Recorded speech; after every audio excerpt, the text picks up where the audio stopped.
Welcome to Bass and Brews Podcast Live. This was kind of a special episode we're going to get in this week. I'm Paul Roberts. I'll be your guest. Well, no, I won't be your guest tonight. I'll be your host tonight. And let me tell you something. We got a hell of a good show lined up for you. So y'all get on there. Now, this is the first time we're going live on Facebook. So if you're on Facebook and it ain't working, go to YouTube under Swamp Rat Fishing in YouTube and go there, because I ain't sure if Facebook is working. But if it is, anybody on Facebook, let me know. Give me a thumbs up. Now, look, we got Nate CHAGNON, Ken Wood, and hopefully Ted, the Guardian, is going to join us here shortly. He's running a little bit late. And we run a little bit late. But anyway, this is Bass and Brews, so shit ain't going to go right. We're going to talk about these northeastern guys headed down to Florida. Got about a half a day of pre-fishing in down at the Kissimmee chain for the KBF Trail 1 and 2 and the Tenvitational. This is their story. It's going to be wonderful. It's going to be fun. I think we've got a great story. If Ted shows up, we got a great story on The Guardian. If y'all ever seen that Ashton Kutcher movie, be ready. Oh, shit, there he is. He's in the green room. Okay, good night. I love you. Ted's here. So we got Ted the Guardian. He's going to be telling his story. Then we got Ken Wood, Nate CHAGNON. They've been around the block, y'all. They've been in here fishing for a while. They be winning stuff. They be winning money. They take people money. And so y'all get ready. Grab you a drink, coffee, Pepsi Cola, some liquor, some White Claw Surge, whatever you got, because he's got eight alcohols in them. So they delicious too. White Claw. Hey-oh. We're going to get in it right now. Bass and Brews live. Let's go. Hey-oh. What's up, fellas? How y'all doing? What's going on? Doing good. What's up, guys? Hey, Nate, I know you've been on like 85 podcasts. Turn your phone the other way, Hoss. There we go. This professional podcasting here. We can't have the up and down video. We got to have the landscape view. Thank you. So how y'all fellas doing tonight? Doing good. Good. All right. Let's get this started. We're going to get right into it. So did anybody bring a beverage to crack open?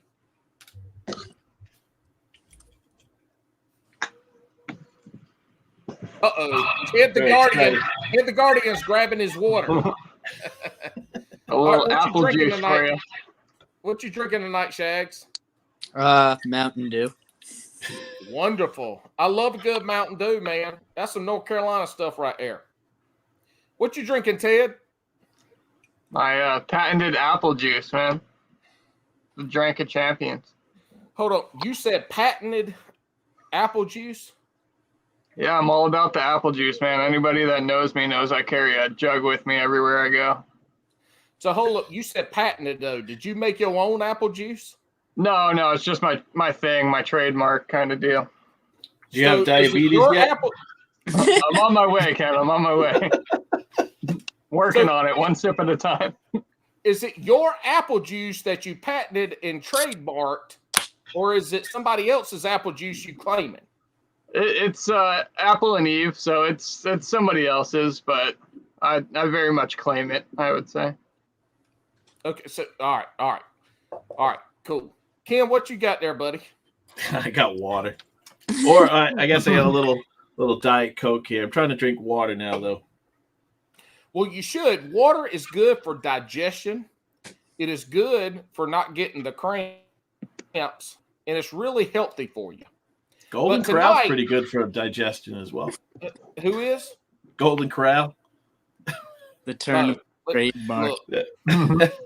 Look, my fat ass, I wanted to wear my Bass and Brews t-shirt that I got a couple weeks ago, but I washed it last week, and I put it on the other day, and the sumbitch shrunk so much that it would look like a crop top, I guess is what you call it. It'd have been a belly shirt. I'd have been seeing my hair belly if I'd have wore that. Anyway, I'm drinking the White Claw Surge deliciousness. So let's roll. Ted, introduce yourself, brother.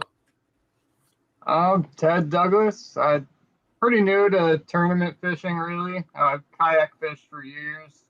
I do all the rigging and repair, warranty kind of stuff like that at Three Bells Outfitters. And yeah, so Tenvitational and the Kissimmee Trail was my first real trail event. I've done some other like smaller events, but yeah, that was my first one. I got you.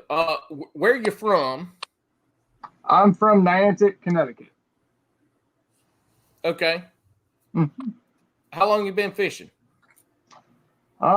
Fishing my whole life. Kayak fishing probably the last 5-6 years, something like that. Okay, so you've been in it a while, and you're just now getting into that big tournament scene. Yeah, definitely. It's been a lot of fun. I started with like the online tournaments and stuff through KBF last year, doing the chronic trips ones and stuff, as Nate knows about, and I had a lot of fun with that. So I figured I'd start trying to do the in-person live events, and it's been fun so far. Sort of fun. Yeah, sort of. we gonna get into Ted the Guardian story here in a minute. Ken, you don't need an introduction for most of the people that are either gonna watch this or listen to it. But for shits and giggles, tell us who you are. Yeah, my name's Ken Wood. God, I don't know. I run Massachusetts Kayak Bassin. I started Elite Kayak Fishing, which is a regional trail, last year with Jason Gardner and Adam O'Rourke. I've been doing tournaments for a long time, been fishing out of kayak since 2007.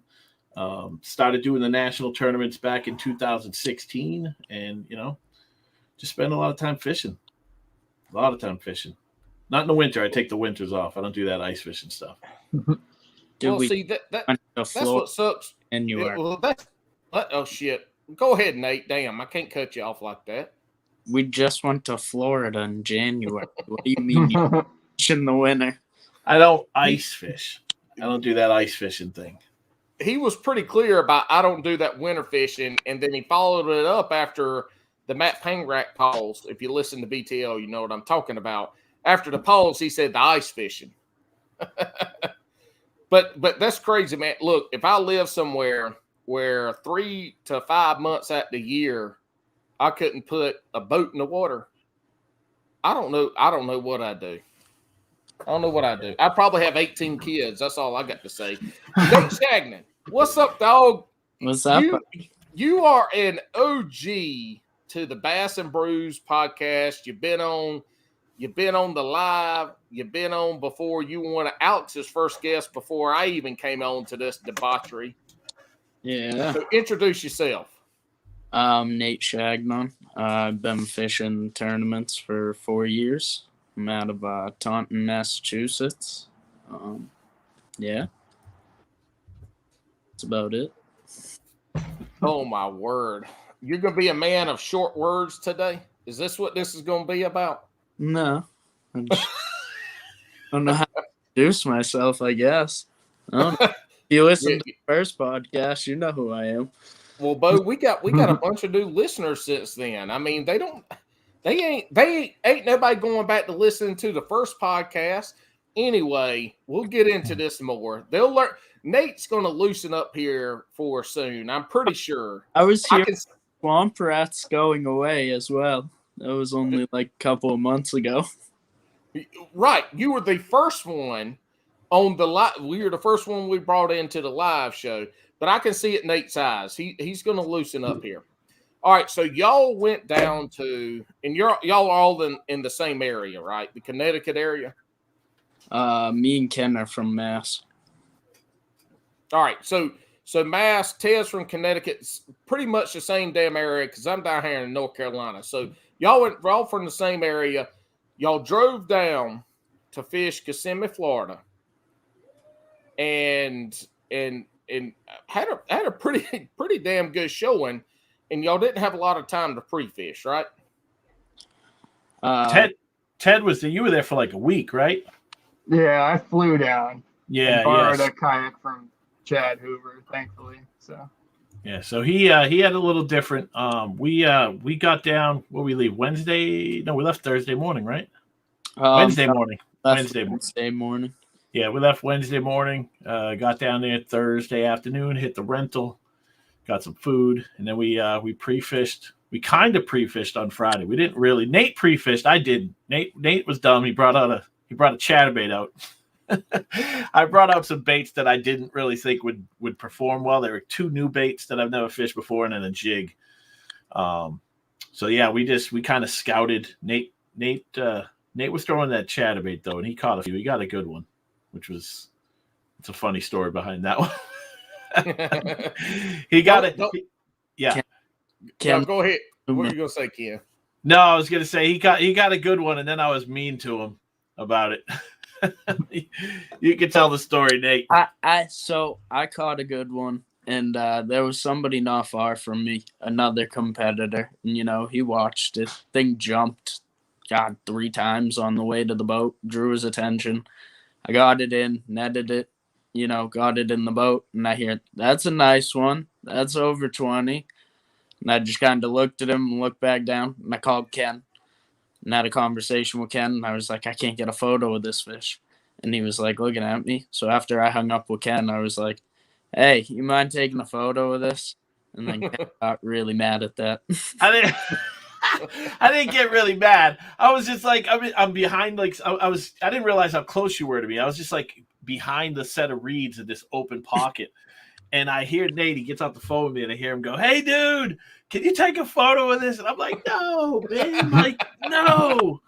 Because I didn't know he was so close to the guy. So I'm like, you don't ask, like, if there's another competitor near you and you catch a fish pre-fish, like, you do everything you can to make sure that they don't see the fish or they think it's a pickerel or something like that, And I sent him a kind of a mean text. Like, dude, you don't fucking do that, man. Like, that is like, absolutely don't do that. Tell him it's like a 16. He watched the whole thing. Yeah, but I didn't know that at the time, And then I called John because I was so annoyed. I'm like, John, this guy's fucking it all up. We didn't even fish there. I know we didn't. I know.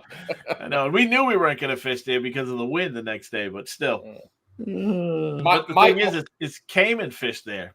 And that's probably why he said he got beat up fishing there, and he put up like 30 inches. He had a free fish on day. Yeah, but that's what I mean. So Cayman, the guy that was there near him, he got a 20 in like the same area. So now the guy knows he got a 20. Nate got a 20 right there. Of course, he's going to want to go back, and he actually did the next day, but it was a bad idea. Because it was blowing like 35, and that was the southern end of the lake, and the wind was coming out of the northwest. So the waves were down. I mean, he got his ass kicked down there, no doubt. 35 in Florida ain't like a regular 35 either. The wind just hits you a little different down there. So Mike Marcone, quick funny story about Mike Marcone. I started wildland firefighting in 2007 with a guy named Matt Sikowski. And then when I got into kayak fishing and started posting stuff, Matt said, boy, I got a buddy that he's all into kayak fishing. I hear this a little bit, and they end up telling me, and these guys, fish once a month, and they talked about fishing kayak tournaments. But then he told me Mike Marcone, so I looked Mike up, and I'm like, oh shit, Mike do be fishing. Mike be fishing hard too. And so me and Mike connected. It's been, I don't know, 8 months ago, maybe a year ago at this point. Well, it wasn't a year ago, but anyway. Mike's over here super mad. He was calling you super mad, Ken, for Nate giving up the spot. Ted, tell us. Mad. You were. I wasn't. I was sad for you, Nate. Until it was explained to you that he watched it happen, you were mad. I wasn't mad. Yeah, well, I wasn't mad. It was just like, I'm not mad. I was annoyed. I'm like, this. That guy was in the 10. Like and not only that, this was a lake that I had fished. Listen. Here's the backstory. This was a lake I'd fished 2 years ago in the 10. it was just me and one other guy and John, because John drove down there with me, and we crushed it. Like all three of us, all days. And then the next year, there were like 20 anglers there. So it's like the more people find out that this lake has good fish, man, it's never going to be the same. So I wanted, you just don't want somebody to see you catch a 20. That's all. So I didn't want Cayman to want to go back there. That's the thing.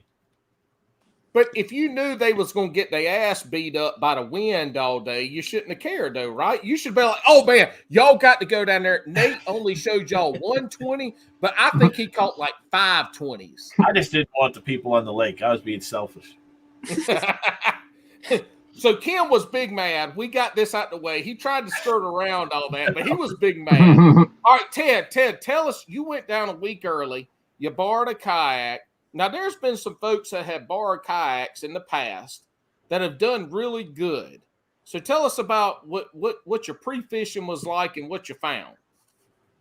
Well, I was in kind of a shitty situation. I don't have a license right now, so that didn't help anything. So I flew down to Florida.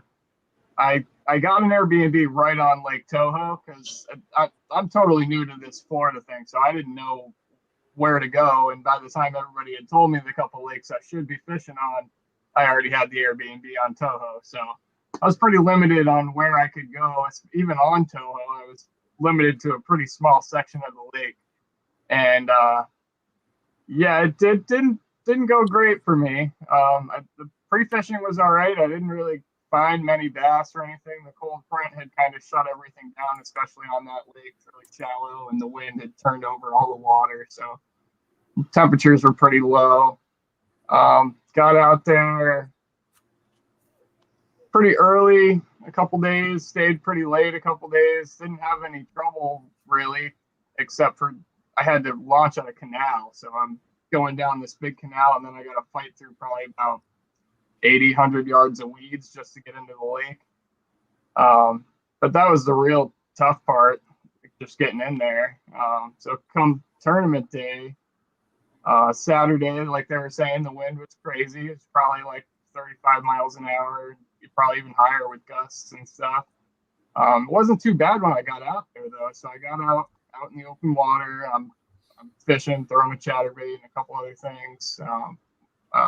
Rattle trap and stuff like that in the open water near these shell beds. And I got a couple bites where they were all pickerel. The wind picked up like crazy. And time out. Mm-hmm. On Bass and Brews podcast, if it's pickerel or pike or some bullshit like that, we call it jackfish.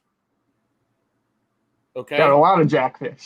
There we go. All right, you caught some jackfish. All right, we got it. All my southern listeners won't understand what the hell a pickerel is. They'd be out, what the hell is a pickerel? They think they had some teeth down there too. That was something I'm not really used to. Up here, they got these little cartilage teeth. Down there, they got real actual teeth. It was quite different. All right, so different teeth down there. Yeah, those pickerel had some freaking teeth on them. Really? Jackfish. Yeah. Look, that's the difference right here. So everybody be talking shit about me. That's the difference. Pickerel ain't got no teeth, apparently, from what Ted says. But down here, we got jackfish because they got all kinds of teeth. Oh, yeah. All right. Real teeth. All right. So, all right. We're going to get straight to the point here. How the hell did you have to get rescued by the Coast Guard? Oh, okay. Well, it wasn't the Coast Guard. So. For this episode's Coast Guard. Okay, all right. So the Coast Guard did have to come save me in that case. So the wind picked up like crazy while I was out on the water. So I tried to get back to the channel kind of area where I had launched in the canal. And as soon as I got over there, the wind picked up like crazy, started pushing me deeper and deeper into the weeds. And I'm in a Hobie kayak with the fins. Wasn't working at all. I'm completely stuck in these weeds, so I had to start paddling, and I'm paddling a Pro Angler, which is pretty much one of the biggest kayaks on the market right now. It's like 38 inches across, and the paddle I had was not great either.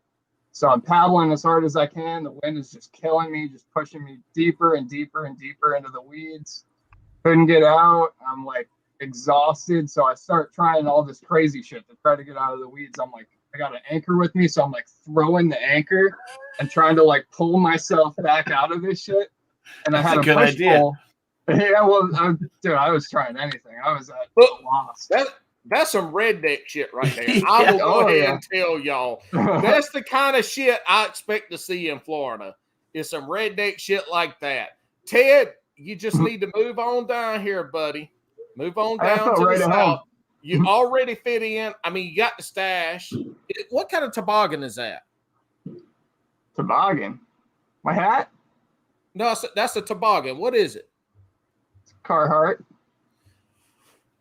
Wild Bill, I know you ain't on here, and I'm really disappointed in you right now, but the Hookset Hoodlums, y'all need to get this man a real toboggan. Not no damn Carhartt shit. Get this man a real toboggan. Hey, Get him a I'd be Hookset down. Hoodlum Could use toboggan. one. Hell yeah. So why were you paddling the pro angler? The weeds, they were so thick you couldn't paddle through them. I've never seen weeds like this. Up in the north, we don't have anything like that, at least not in Connecticut. I mean, I don't get out all these different lakes like Ken and Nate do, but I've never seen anything like it. Hundreds of yards of impenetrable weeds. The only way to get through is to pretty much paddle across the top. And it just, I was stuck. So I started I had a push pole with me, like an anchor pole. Started trying to push myself out with that. That worked a little bit. I got a couple feet in the right direction, and then I had forgotten to take the pedals out. So the drive catches on some more weeds. The whole kayak goes turny on me. Oh shit. And it was literally either dump the whole boat, lose all my gear, or just hop right out. So I jumped out of the kayak. Thankfully, the weeds and shit kind of held me up a little bit. I had a dry bib on, so it didn't come over the side, thankfully. But I was soaked. All my hat, my shirt, like my gloves, everything completely soaked. So I got back up on the kayak. I paddled some more, and I was losing ground every paddle. It wasn't going anywhere. So around this time, I think I texted Ken, and Ken was like, telling me, call Chad, he'll come save you. And I'm like, catching fish. I told him, I said, call Hoover. I said he loves to get rescues on camera. Hey, when you fell in the water, being from the Northeast, and you're down in Florida, and you fell into water that you couldn't see the bottom on, full of grass, how worried were you when you hit the water that you was going to get ate by alligator or a turtle? I was a little sketched out. I mean, I was already exhausted, but I hadn't seen a gator the whole time I was down there, so I was more worried about like a big otter or something, you know? Going out of nowhere. Hold up. If y'all ain't going and seen my boy Chris, I can't remember his damn last name, from the Paddler's Playbook from last week with the otter video. This shit right here just went right into it. Chris, there's another guy here afraid of otters. You didn't pull your Glock out and rack around and be like, oh, hell no, otter. Is there an otter problem in Florida? I saw a couple when I was down there. Yeah, they were actually mad cute. I'm not afraid of otters. I like otters. They were playing together. It was pretty cute. I can't lie on that one. So how did the fishing go outside of the debacle that you had trying to get back? How was your fishing during the tournament? Abysmal for sure. After that whole debacle, Chad ended up coming to save me. I tried to call him at first and I couldn't get through. I had bad service in the area too. So I ended up calling the non-emergency number to see if the police had a boat or something in the area to tow my ass out. And 911! 911! Yeah, I'm stuck in the weeds. That's the thing. So they when they found out I was wet, they transferred me over to the emergency line, and I'm like, I don't need you. I just need to know if y'all have a boat in the area. No, and they didn't anyway. Yeah. So none of that went well, and then Chad towed me back, and I was ready to quit at that point. I was just done. I was exhausted and cold and wet, and he told me to just kind of brush it off and keep on trucking. And I ended up just changing clothes real quick, got back on the water, and I got one that day. I got one the next day, but that was all I got. I saw a lot of bass the next morning, but couldn't catch them. But you kept with it. He told you to keep with it. You caught fish. There were people at tournament that didn't catch shit, right? I mean, so first time down there, and I'm sure Ken would attest to this, and me being from the South, Florida seems fun in January because they talk about these January spawning bass and all that. But the weather here is hour by hour, and so y'all ran into that when you were down there. Like to finish and to get that experience, you go down next year, things change, right? Things get better, things change, and now you have a little bit in your toolbox to prepare for next year, right? Definitely. And next year, I'll hopefully be able to just drive down. I'll have a car. I'll have my own kayak. It was really nice of Chad to lend me the kayak. I mean, it made it possible for me to fish, so I'm super thankful. But I'm not a pro angler guy. It's too big for me. I like a smaller, more sleek, kind of quicker kayak. It's also too heavy for me on my own. Really, it was a 14. I'm used to fishing out of an Outback. But yeah, I mean, I learned a lot. I had fun while I was down there. It was a nice vacation for me. I knew I wasn't going to be placing or anything. This is my first time down there. I mean, obviously, you always hope you're going to do well, but it was a good experience. I learned a lot, and that's all you can really hope for with stuff like this sometimes. Yeah, that's a hard fishing tournament to go down to for your first ever. I mean, Florida in general is tough, and then obviously you add in a little bit of cold weather, you add in a lot of wind, the grass, all that shit is different. But you jumped in. A lot of people are afraid to jump in. We talked a little bit about this in the pre-show, how a lot of the internet warriors talk all this shit, but they the ones doing the least amount of fishing. So you went out there, you did it, you got a great story, and that's part of Definitely. it. I mean, having that story to kind of go into it, you're a little bit famous. You the guy that got rescued in 2022. I was one of 4 guys that got rescued during this tournament. Oh, really? not the one. The first of 4. Okay. Okay. So you broke everybody trend. else. Everybody else heard you got rescued, and they're like, "Shit, great! I'm not first, so I can call now." Right? Yeah. Let me throw in the towel now that Ted's done it already. A bit of a trendsetter. Else those pads for a while. Yeah. What's that? But it looked, the only man to ever go down to Florida and hit the water, it wasn't scared of snapping turtles and gators, but the fucking otters. First man ever in America that hit the water in Florida and was worried about otters and not the alligators. They got strong teeth, man. You don't fuck with the otter. Bo, have you ever seen an alligator eat an otter? I can't say that I have. No. Okay, well, take that otter and them strong teeth and add about 400 more teeth and about 8,000 more pounds, and that's an alligator. So you shoot. I want to get bit by an otter because I think I'd bite that bitch back and win. Alligator ain't happening. I promise you that shit. You can bite it all you want. You ain't hurting it. All right, fellas, let's get into Shags. Shags, tell us.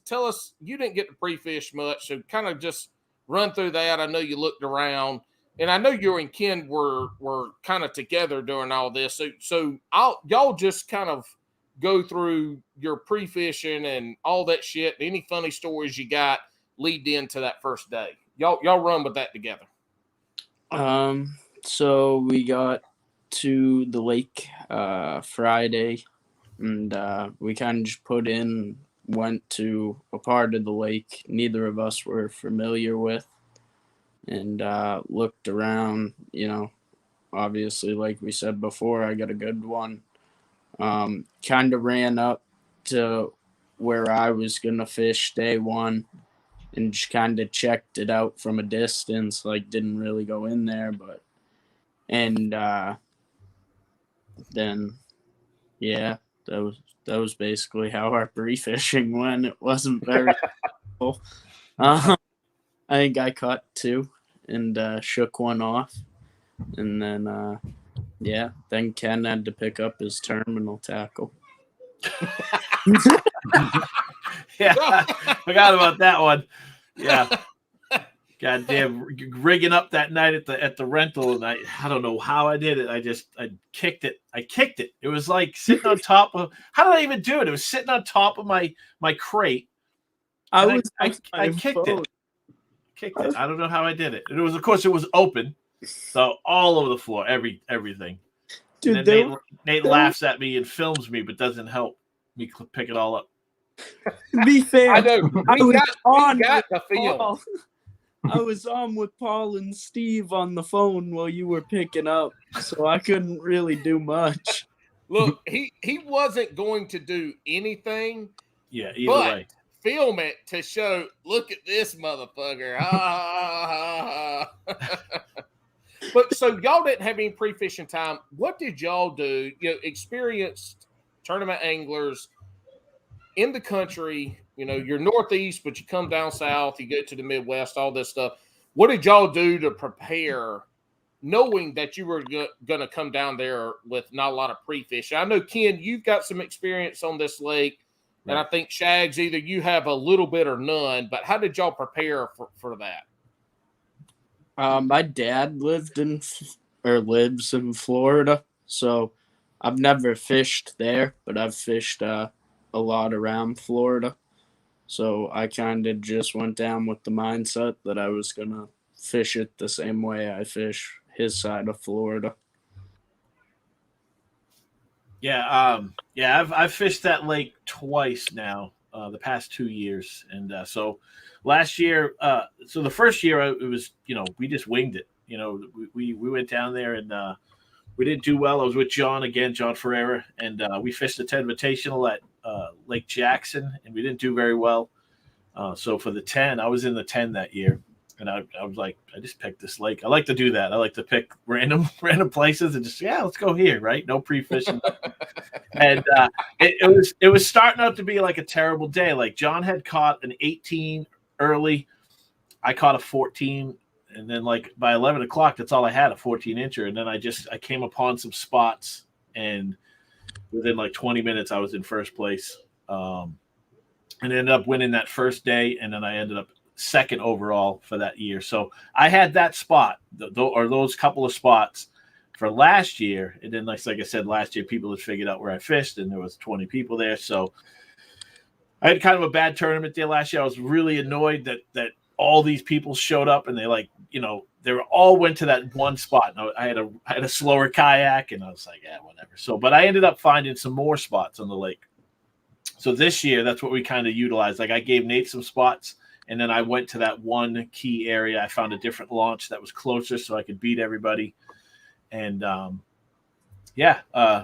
that's basically what we did. I gave Nate some spots, some things to look for, and then I went to the spot that I knew. All right. So going into that first day, were both of y'all confident going into that first day? Did you feel like you could catch them, or were you like, I'm going to have to fucking junk fish until I look into something? It was tough. I mean, I expected that we would catch fish, but with that, the temp dropped down into the 30s that first night, and it was blowing like 35 miles per hour, something like that, or gusts up to 30, 40, and it was like steady 20 plus like all day. The first thing I thought, I was up north, I thought my spot was going to be relatively calm, especially in the morning. I sent Nate a picture like right before the tournament. I'm like, holy crap, it's like dead calm up here. And that was like as the sun was coming up, and like sometimes when the sun's coming up, it kind of knocks the wind down a little bit.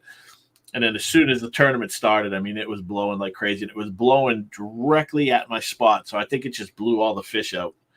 So it wasn't that great, the fish. And I put up like what I do, Nate, 74 inches, something like that. I think so. 72. Nate actually did better than me on day one. He placed 24th, 22nd, and I placed 24th. I went in, confident I'd get a limit, but I didn't think it'd be 5 fish all day. I had 6 bites, but I lost a good one day one under a dock.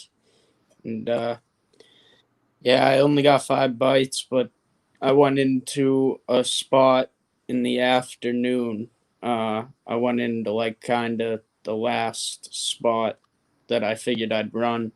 And I pulled like an 18.75 and a 17.50 that helped me and Hey, fit my limit. hey Nate, what did you lose the fish on? What were you fishing when you lost it? I was fishing a Senko, a fresh baits chameleon worm. So, all right, that's interesting, right? Like, I love fishing a Cinco Nico rigged. When I lose a fish on that lure, I am fucking livid. Like, how the hell do you not hook a fish on a whack? Like, were you angry? Not just because So, you lost it, but because of what you lost it on? no, because I mean, I kind of figured I was gonna lose it. I skipped it up under the dock, and the second it ate it, I saw like spatter ducks start to lay down, and I realized it was my line laying it down, and I set the hook, and it was one of those long, like wide docks, Mm. and it wrapped me around a pillar and some spatter, Oh. and it came up and it rolled 2 or 3 times. I mean, I saw it. It was as big, if not bigger, than the one I caught pre-fishing, and Damn. I watched it roll a couple of times, and I tried to get in there as far as I could, but I couldn't get to it, and eventually just tried to horse it around and snapped it off. That happens. Hey Ted, I wanna interject real quick. Ted, this is the at least third or fourth dude has a cool ass mustache we've gotten. If y'all can see the this here, people are loving the stash, dude. You're like a brunette Seth Fighter. I don't know about that. Well, I mean, look, we That's a got to famous get you fishing. mustache. We got to get you fishing better. But looking like Seth is a start in the right direction. That's the goal. I got my vaudeville villain thing going on right now. My silent movie style. We look like was it Daniel Day-Lewis in damn Gangs of New York? That's what you look like right now. Yep. There you go. All right, so continue, Shags. So yeah, I had lost that one like midway through the day, and I was hoping it was up shallow on a bed. I went back a couple hours later, but it wasn't biting again.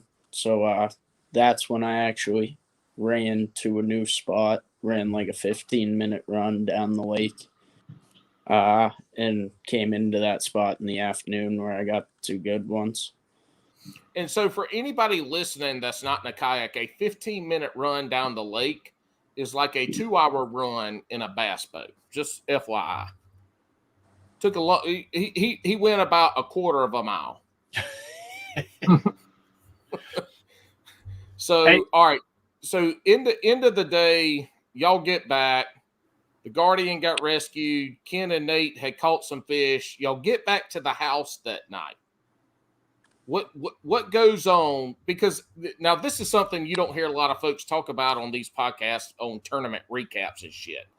What goes on at the house when y'all get back that night? Do y'all huddle up and drink a beer, get some food, and talk about fishing, or do you just what goes on when y'all get back to the house after that first night?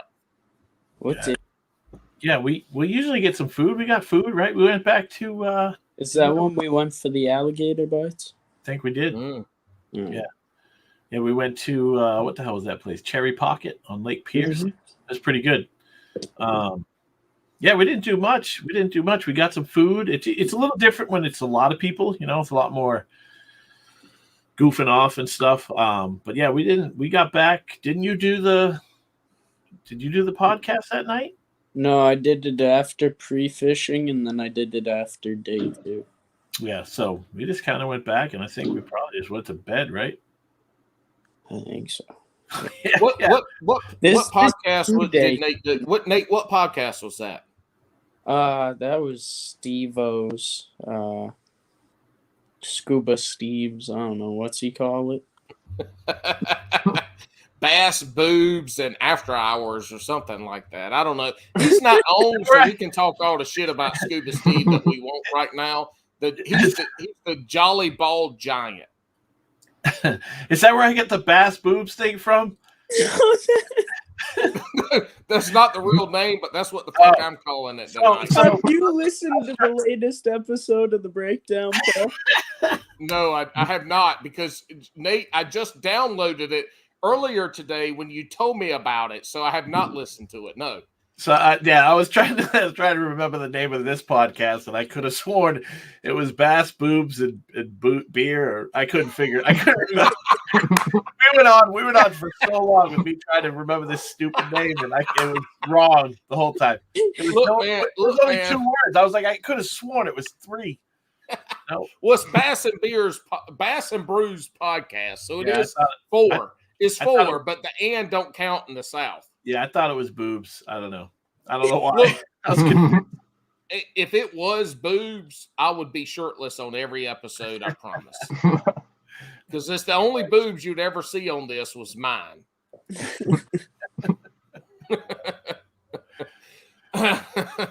So all right, so we get started on the next day. Now, Nate, I'm gonna ping you first to tell us about day 2. How did day 2 go for you? How did it start off? How did day 2 go? Because you had a little bit worse finish on day 2 than you did on day 1. I had a lot. What happened there? What happened? Day 2. Why'd you fuck up on day 2? Well, I fucked up because I should have stayed in one spot all day when I think back on it. But I went to that spot that produced in the afternoon. In the morning, me and Ken had talked, told him that's where I was going to start. Ken decided we were going to launch together after I wasn't allowed to launch with him day 1. No. Listen. All right, don't even pull that crap. You need some context here. Let's get it. The spot I launched from on day 1 was like a secret spot. Only like 4 people knew about it. Okay. So if you had launched there from us, you would have gone the other way and you would have passed all the other anglers that were coming and heading toward those other northern spots. So they would have known immediately where that other launch was. That was why you couldn't launch there. That was part of the deal. I'd fish up there for a half hour. And you're like, I'm gonna hide. But no. I wasn't allowed to launch there. Yeah, that was the deal. I'd stand in the cold at the boat ramp day 1, but day 2 we're gonna launch together. So, all right, I'm going to my productive cut first thing in the morning. I got in there. Me and Patron kind of started in the same area, and I caught 2 12-inchers, like in the first hour and a half, and the water temps just weren't right. It was 28 degrees down there, and Patron said boat ramp buddies. Yeah. Mentioned that you stayed in Patron's truck. Hey. You weren't out in the cold, buddy. But so we I wound up leaving it. I knew it was gonna get better in the afternoon. I knew Kem was gonna go in there eventually, but I didn't think he was gonna spend all day in there. And you are changing this story up. Oh no. All right. Go ahead. Kid, you're gonna have your chance. How long were you in there? So I thought I was in there for an hour and a half, but I was in there for like 2 hours and 15 minutes? That was it. That's not all day, buddy. That was prime time. Warm. No, it wasn't prime time. Oh, it was. It was right at. You went in there at 11:30. Those fish go in and out of there all day. You fucked up. Just admit it. Dude, the water temp was so much. Who cares? The water temp was warmer. Anyways, so your lies are stacking up, buddy. I just Ken, you get the rebuttal. Ken, you get the rebuttal. All right. Let the man finish. So I come around and I go back, and I went to go into the first spot, and I ran into Adam on the way, and he was like, "Hey, are you headed there?" And I was like, "Yeah." And he's like, "Do you mind not going in there? I'm in first right now, and I'm kind of giving it a break." And I was like, "All right, I respect that." So then I went to go into the last spot, the spot I started in, and Kem was in there. So I'm like, all right, he won't be that long. I'll kind of hang out and wait. We even had a conversation, and I was like, I'll wait. And there was another guy in the area as well in a blue kayak. And I don't know, you want to tell that part, Ken? So yeah, so here's the thing. I gave Nate. I had like 8 spots on this lake, and I had put all my chips on one because the past 2 years it's been great, but this year with the wind blowing it out and the cold weather or the cold water or colder water, and the water was down like a foot, and so it just wasn't ready yet, that spot. So that's why I wanted to fish some of the other spots, and one of them was the spot that Nate's talking about. So he said he wanted to fish it in the morning. The only spot either of us got fish that day.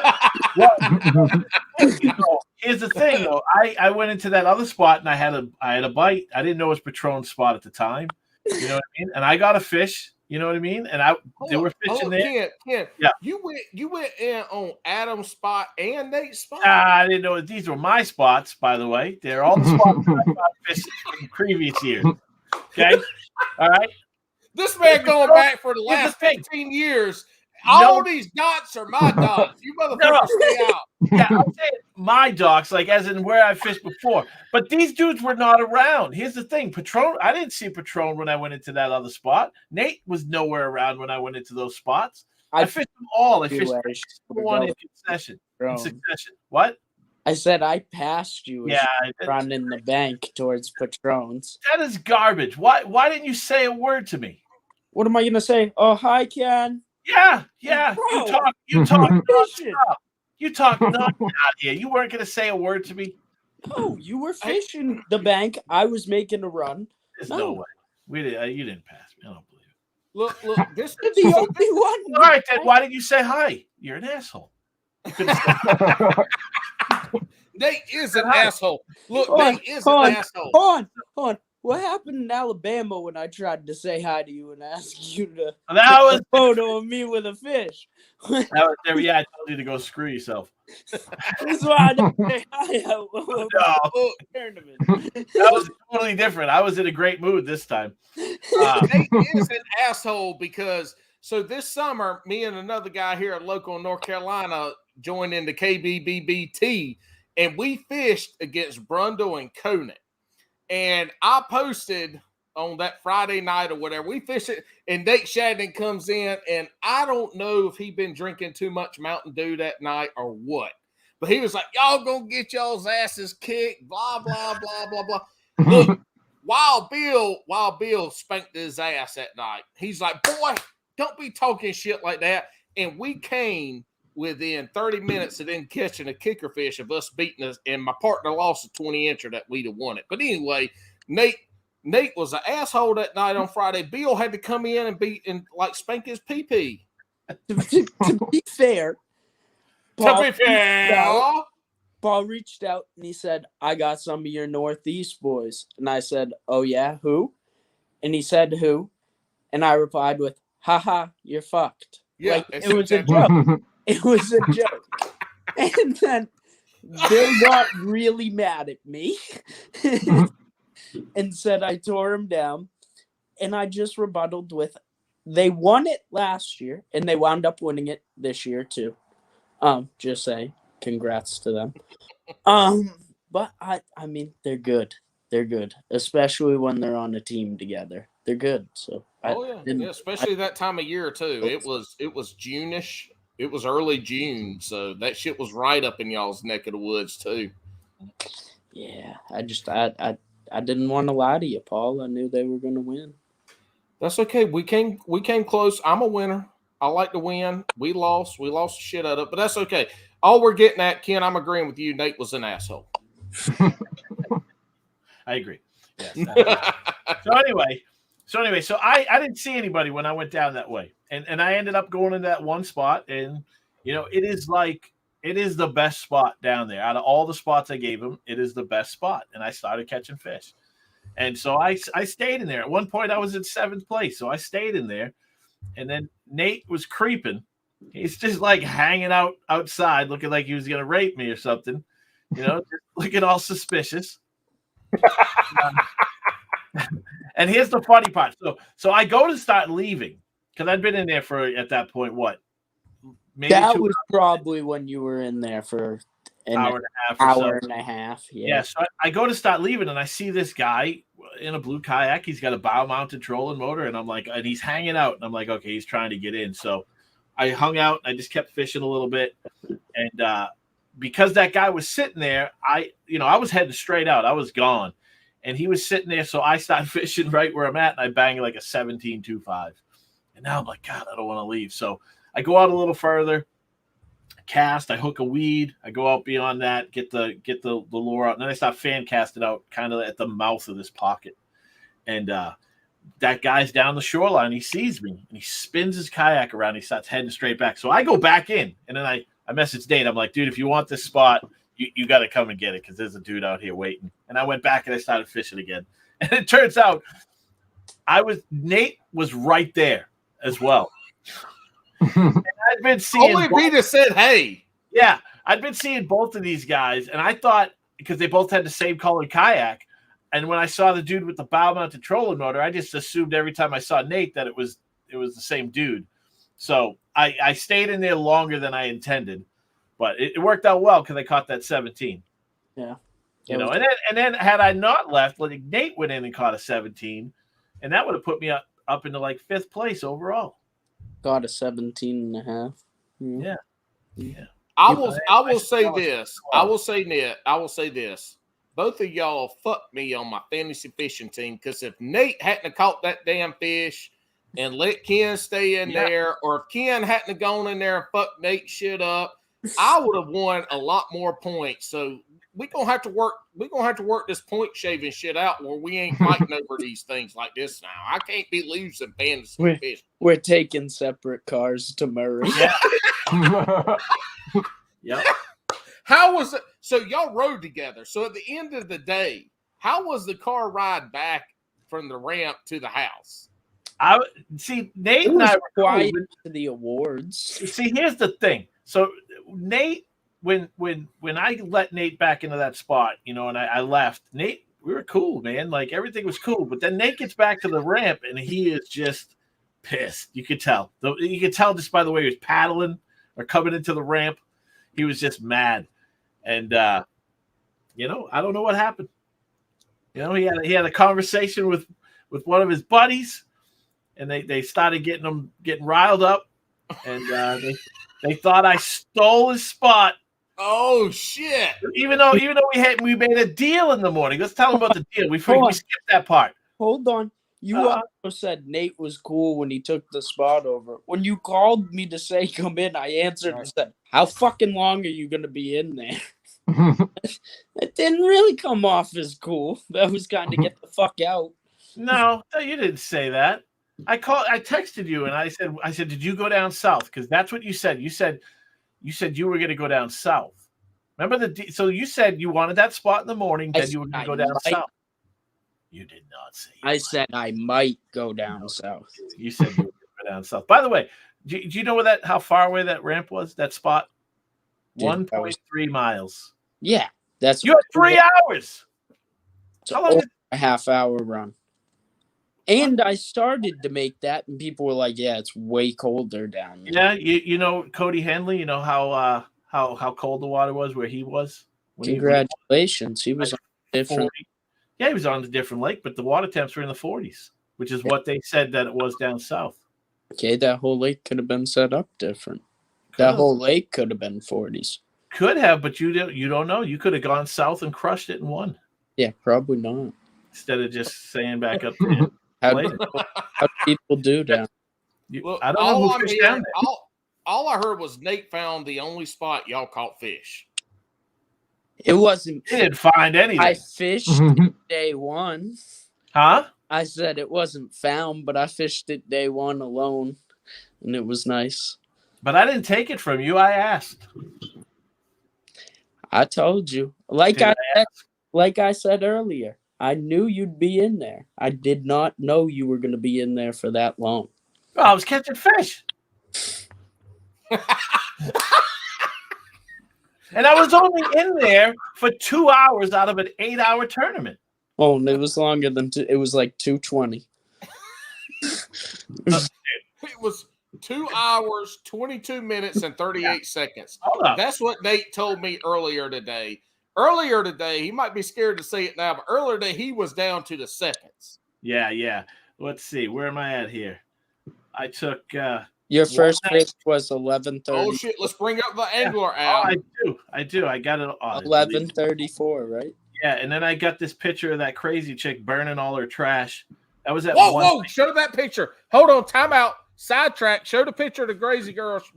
This is Florida woman. Let's see some Florida woman. Can you? I didn't get a picture of her. Yeah, it's not a very good one. Oh, yeah. Oh, shit. I see shit on fire. Oh, she was Hell just yeah. Dude, her whole lawn, trash. her whole lawn burnt. Like when I was in there fishing, it was burning down her lawn. Yeah, they were just dumping trash. You could hear all the glass bottles popping and like the plastic just burning, smelled delicious. So look, y'all, in the South, you know it's football season in the South when you got that sweet smell of fall and burning trash. That's a fact. Oh, yeah. So anyway, yeah, I was in there for we'll say 2 hours, give or take. It was more than that. What time? It doesn't matter. It wasn't more than 2.5 hours. You had the majority of the day to fish in there, and you didn't. It doesn't matter. I know. Hey, you know another thing. Remember that spot that you went into when we pre-fished, and it was that backwater pocket, and you were like, "Oh, it's too shallow." Remember that? When we were pre-fishing on Friday, we went and that was that really shallow area, and you were trying to get into that cut. You stood up. We were both there. It was a really shallow area. We kind of turned around after that. I got into all of those. No, I was right there with you. No, I didn't catch any in the first one. No. So when we were pre-fishing. No, I'm talking to Patron. He put Patron said you catching fish in the first cut. I didn't catch any in that cut either day. Didn't call so it. Anyway, we'll get back to y'all's tussle. What were y'all catching the fish on? In that day 2 morning, I was getting them on a Senko. Wacky rig, Nico, or what were you doing? Weedless with a 1/32 ounce weight in the tail. Okay, so yeah, and the 17.5 in the afternoon was on the new Fresh Baits Helamite, the drop shot. Oh, so all finesse, eh? Yeah, day 2. How about you, Kim? What were you sticking them on? Yeah, I got all of mine on finesse, except on day 1 I got a couple at the end on a chatterbait, and then that 17 I got at the end of day 2 I got on the chatterbait. Y'all look at the comment I just put up. I have no idea who Sean Dominic is, but he's talking. He called y'all high school girls. Am I the cute boy?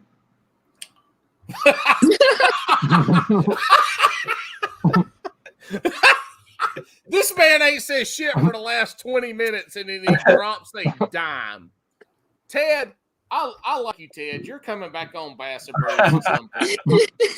And you bring your patented damn. Send me some of your patented apple juice, and we'll drink it together. But Sean the fisherman did tell me to tell y'all that y'all are lucky his ass wasn't at that tournament. Come on, next year, come on down. Well, he told me that, and I'm like, they're lucky that he wasn't there because he probably would have drilled holes in y'all's boats, and that's the only way he would have beat y'all anywhere on the lake. It's all good, man. It's all good. I like you. I still like you. But all right, so Ken, what were you catching them on, dude? Yeah, like I said, I did mostly finesse. That made it tough on day one because I was throwing it into the wind and the thing was like just skimming across the top of the water when it caught the wind. So it made it more difficult. Was it a Cinco or stick bait or? Yeah, I don't want to say. Well, okay, I've told so many people and they all start fishing it and irritate me. Don't come public with it. Oh yeah, it's a bait. It is essentially it's very similar to a stick bait. I mean, it doesn't look the same, but it fishes a lot like it. I got you. Okay. It's kind of like my Cinco. So a stick bait-esque bait. No, it's more like a tube, but it fishes. It's got a slow fall. You kind of fish it exactly the same as you would like a wacky rig Cinco. Okay. So it wasn't a lizard. Nope. Okay. No, it literally looks like a tube. Ah. Yeah, it's a pretty awesome bait. But I've told a lot of people about it, and they all start fishing it. So I keep it secret now. Is it a secret Florida type lure, or is it a lure? No, anywhere? honestly, weirdly, it doesn't seem to do as well down south. Up here in the north, yeah, up in the north it does great, but when I've gone down south, it hasn't done very well often. So. Okay, you've killed it up here though on that. Mm-hmm. All right, so that makes sense. Like I was expecting y'all to throw all your shit out there for Florida because it's Florida for y'all. But if that makes sense, I got you on there. We won't push on that no more. So y'all, Ken, you ended up with a pretty damn good finish, a number 10 finish. Well, yeah, 10th in the Pro Series and Tenvitational, and then Sunday the second I got 14th. So, but overall, like for the whole weekend, 78. What's that? Would you have day 2 78? Yeah, 78, 75 or something like that. Yeah. I only got 3 day 2. I finished with something like 43 inches. Came in 49th, and then 26th in the Tenvitational. It's all my fault. Man, I know. Damn, if there hadn't been this guy that took your place for 30 extra minutes, you could have been a little bit higher, I think. Hey, it was a lot longer than 30 extra. Dude, I would have traded you. I would have taken 6 hours in that spot if you just wanted it for 2. What I should have told you is I'm going to end in there. I shouldn't have started in there. It was too cold that morning. I would have gone. Hey, I would have taken the first 6 hours. I would have loved it in there. What did you tell me Ken told you, Nate, the morning of day 1? Fuck, I don't know. What did we talk about? Didn't you tell me that he said you don't fish over here? Oh, day 1? Yeah, I couldn't even go look where he was gonna fish. You knew where I was gonna fish. Yeah, but we didn't even go up there and look at it or anything. Well, we turned around. I knew where you were gonna launch. You knew that spot. It's identical to where you fish. It's like an identical spot. They're all the same. I guess. Yeah, but we didn't go there because it was just getting close to the end of pre-fishing and we were going into the wind and my motor's really slow, so we turned around. Yeah. I don't know. We got pretty damn close and we looked at a bunch of things just like it. I got told I couldn't go there and I couldn't launch there.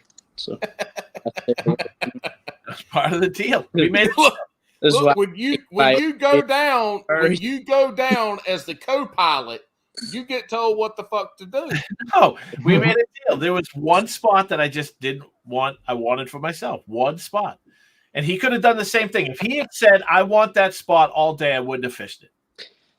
I don't know. Because you even said after day 1, you're like, you're going to get mad if I go in there. And I didn't want us to argue again. So I was like, Dad. I said, here's the problem with traveling with people. I said, because for me, after day 1, I probably would have gone and fished another lake. And when I said that to you, you were like, immediately. So I knew that we that wasn't an option. You know, you could have said, "I want that spot. I want that spot," and I would have given it to you. I gave it to you for 4.5 hours before I even went down there.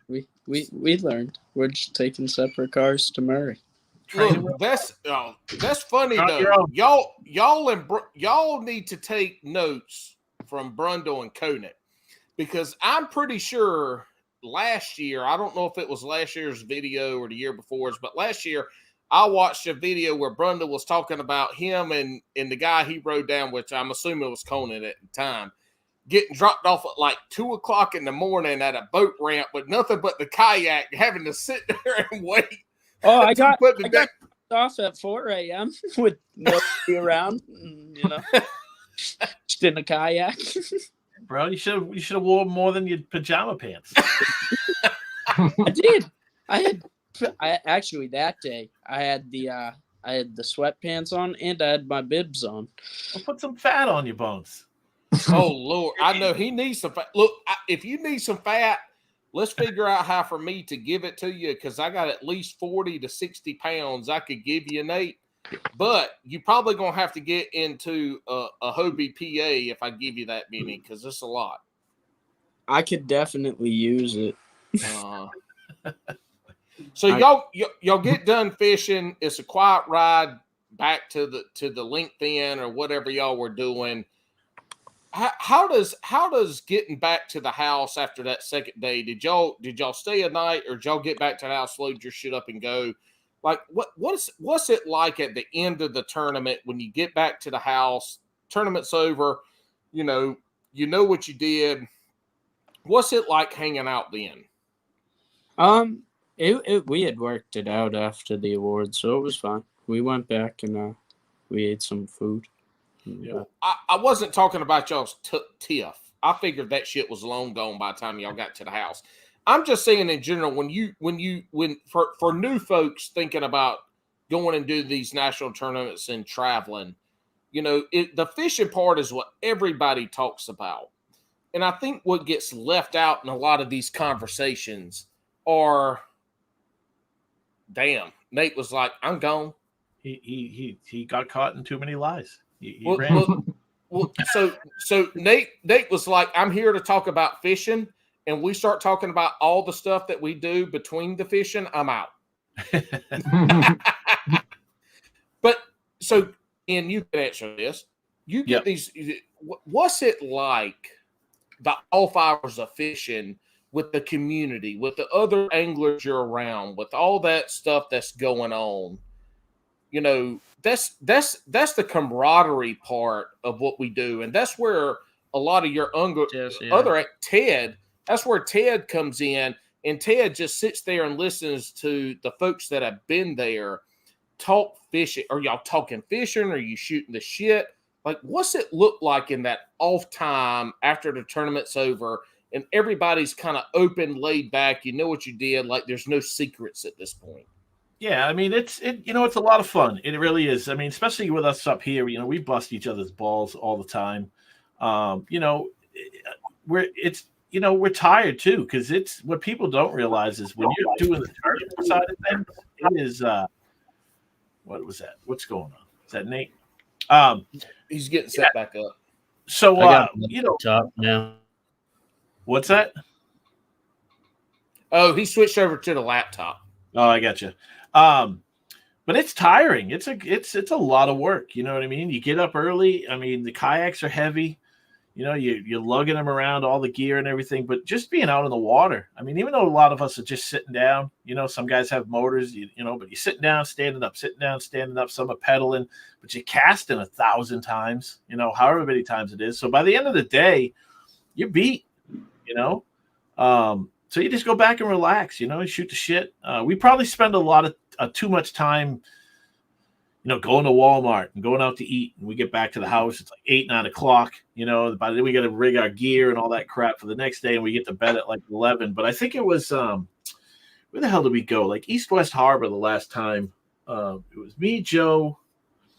Was it Adam Rourke? I think it was Adam Rourke, but I forget whoever it was. There was a few of us. We had a house rented. We never pre-fished beyond the tournament hours. So the tournament, if it was 6 to 2, we pre-fished until 2. We got off the water, went back to the house. It was just super relaxing. Which I think is probably what we should do more often. Cook at the house, and just kind of chill and relax. Because normally it's just kind of, it's like I said, man, you're going back, hanging out, you're having a good time, but everybody's tired, And then you always stay up too late. You just do too much stuff. But yeah, if it's kind of just how it goes. I mean, it's a good time usually. There's not fights. Nobody fights. Right. Yeah. Every now and then, you get a little argument or something stupid, but nothing big. It's a good time. What I miss?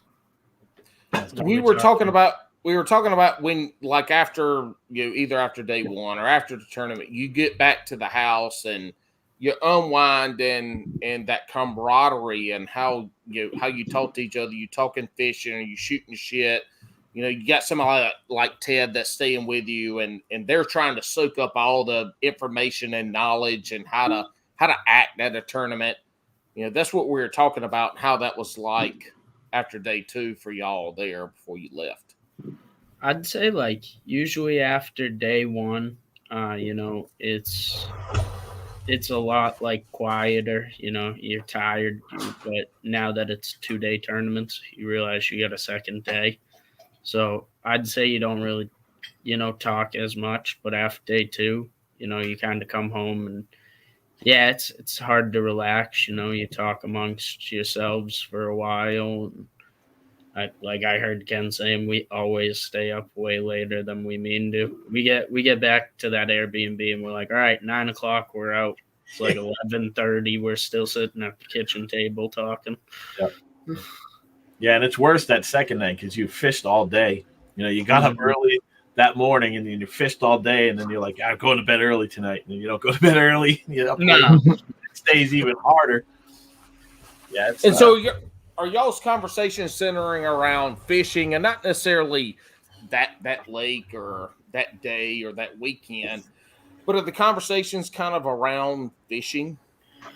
God, we talk about everything. And I'm all over the place with my stories and all this crap. Yeah, Are we making a YouTube video of the ride down and back? I got part 1 done today, man. Is it? How bad is it? It's not. We cuss a lot. Yeah, we cuss a lot, dude. I was asking the guys in the Ballers chat if I should bleep everything out. No, hell no. Don't go to bleeping shit out, dude. It's I bleeped one thing out. That's when you named the lake we fished. I hope you bleeped out more than that because we. Oh no! Let me tell you, a lot of stupid shit. We filmed that's like 13 hours of like footage, and it's gonna end up with like 20 minutes. Thank God. There is so much that cannot go online. I will be deleting that. Nobody will ever see that. Yeah, because we talk a lot of smack. Not about people, we're just saying some shit. Shit, yeah. Well, have you ever listened to this you got podcast? 20 hours to kill in a car with one person, Oh, yeah. At some point, you just start talking. So who eats the pot of meat and bologna sandwiches before you get on the ride down and farts the other person to death? Who's that guy? Used to be me. Used to? What the hell happened? I'm trying to eat healthy. Trying to get better and eat healthy. When I go on these road trips, oh my God, it's brutal. Like we go out to eat and we hit those buffets and oh God. You would literally have to eat and then we'd have to sit around the restaurant and wait for Ken before we could go back to the Airbnb. I always had to take a shit. It was like immediate. Wait. You go dookie at the restaurant? Oh yeah, you gotta. Yeah. Restaurant, Dick's Sporting Goods. It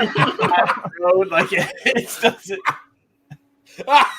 So y'all walk into Dick's Sporting Goods at 30 minutes later, like these motherfuckers trying to steal something. Because 5 of them came in, and 4 of them been standing by the fishing ship for 3 hours, and one of them's been in the bathroom dropping a tomato, stinky turd. I started taking these enzyme pills Joe Daddy told me I got my stomach's all jacked up. Because I would like, I'll eat, man, and I mean it's like immediately. I'm in the bathroom. I'm like, there's something wrong. This ain't normal. And Joe's like, yeah, that's not normal, dude. I remember one other thing you have to know about going out to eat and traveling with Ken is you're gonna miss at least 2 turns on the way to your destination. And everybody they're always like, dude, all right, you lead. And then they bitch when I miss a turn. Like, you have no right to complain. I did learn the reason why, though, on this trip, because your lady on your GPS gives you no warning. No. Turn right here. Fuck! I just you're doing 50, and it's maybe, I don't know, 100 feet in front of you, and she'll be like, turn right now. Yeah, if that. But I'm in there, I'm jamming them tunes and stuff. I'm not paying attention. Yeah, I miss a few exits. So we got off when me and John went down last year. We got off into this. We were like in the Bronx, some shitty part of New York, and I'm looking around, going, I recognize this. So I clearly made the same mistake. Like the year before, or whatever. Goddamn! This is the same fucking hotel. Yeah. And exit that I passed the last 2 years, y'all. Candlewood, we were going to the buffet, and I was following you, and we missed the parking lot twice. We went past it, came back, pulled into the wrong parking lot, had to pull back out, go one more over. Yeah, that happened at the Golden Corral too. We missed the yeah. Ted, real quick, what was it like staying with these guys in your first? Were you quiet and just taking it all in, or did you just jump in the foray? Like, what was it like as your first turn? Because there's a lot of people, especially this year, that are going to be doing the same thing you did, fishing their first national tournament, and hopefully they're getting to surround themselves with anglers like you did. But what was it like being there and being around these guys that have done it and have traveled and have been there before? What was that like? I wasn't there. No, I had my own Airbnb. Oh my God! At Tahoe, yeah. We went out to dinner and stuff, but that was about it. We hit. Why did you look, Ted? You should have fucking lied and answered the question like I asked it, and nobody would have ever known the difference. It's true. I mean, I fucked up too. I had the opportunity. They told me like last minute that they might have an open bed, but at that point I had already kind of booked the flight and everything. It's okay. You did not want that extra bed. I slept on it, Dave. The first night down there, my father actually came to the Airbnb and he spent the night. So I slept on the extra bed. And it was like a pull-out futon, but it had a leg in the middle of it. And, dude, it felt like a piece of rebar in your back. I legit had to lay 3 pillows down and lay on top of, like, 3 pillows. All that furniture was, like, from the Dollar Tree. It was like, remember that they had these seats by the counter in the kitchen? And, I mean, I sat in one, and, I mean, the seat went like this. Like, immediately. Because it was made out of, like, tin foil. It was insane. Like, all the furniture was crap. But yeah, I mean, it was a nice enough place besides that. You would have needed an air mattress or something. It was a great place besides when you sat on the furniture or tried to sleep in the bed. Well, after that was shit. How was the other futon? There were 2, right? The other one was okay. The other one was nice. It didn't have a random fucking leg in the middle of it. Yeah, the bed was comfortable. I don't know why that one was there. It made no sense. Well, that must have been a fat boy futon, and they had to put that support beam right in the middle so the bitch you didn't fall through in the middle. Could have been. Hey, Ted, Adam Patron wants to know when's your next tourney, and I'm assuming national, but either. I'm trying to work out how to get down to Lake Murray. Hop in the truck. If you guys are down, I'd love to. Wednesday night. We'll hop in the truck and we'll go. Hell yeah. Sounds good. Let's do it. Game on. All right. Well, there's your seasoned veterans at traveling, so like they can fit a lot of shit in a vehicle to get down to where you need to go fish. I stayed with a very nice Mexican family in Florida, but I'm sure they probably don't know it's not about fishing. It's kind of neat. Well, Murray ain't going to be Florida either. I promise you, you ain't going to get rescued being stuck in the grass in Murray. Nope. You're gonna have If a lot I get more stuck free this water. time, I'm just going to stay there. I'm not going to call for help. Freaking seppuku out there. I am the captain of the Titanic. I'm going down with this shit. Y'all just leave me.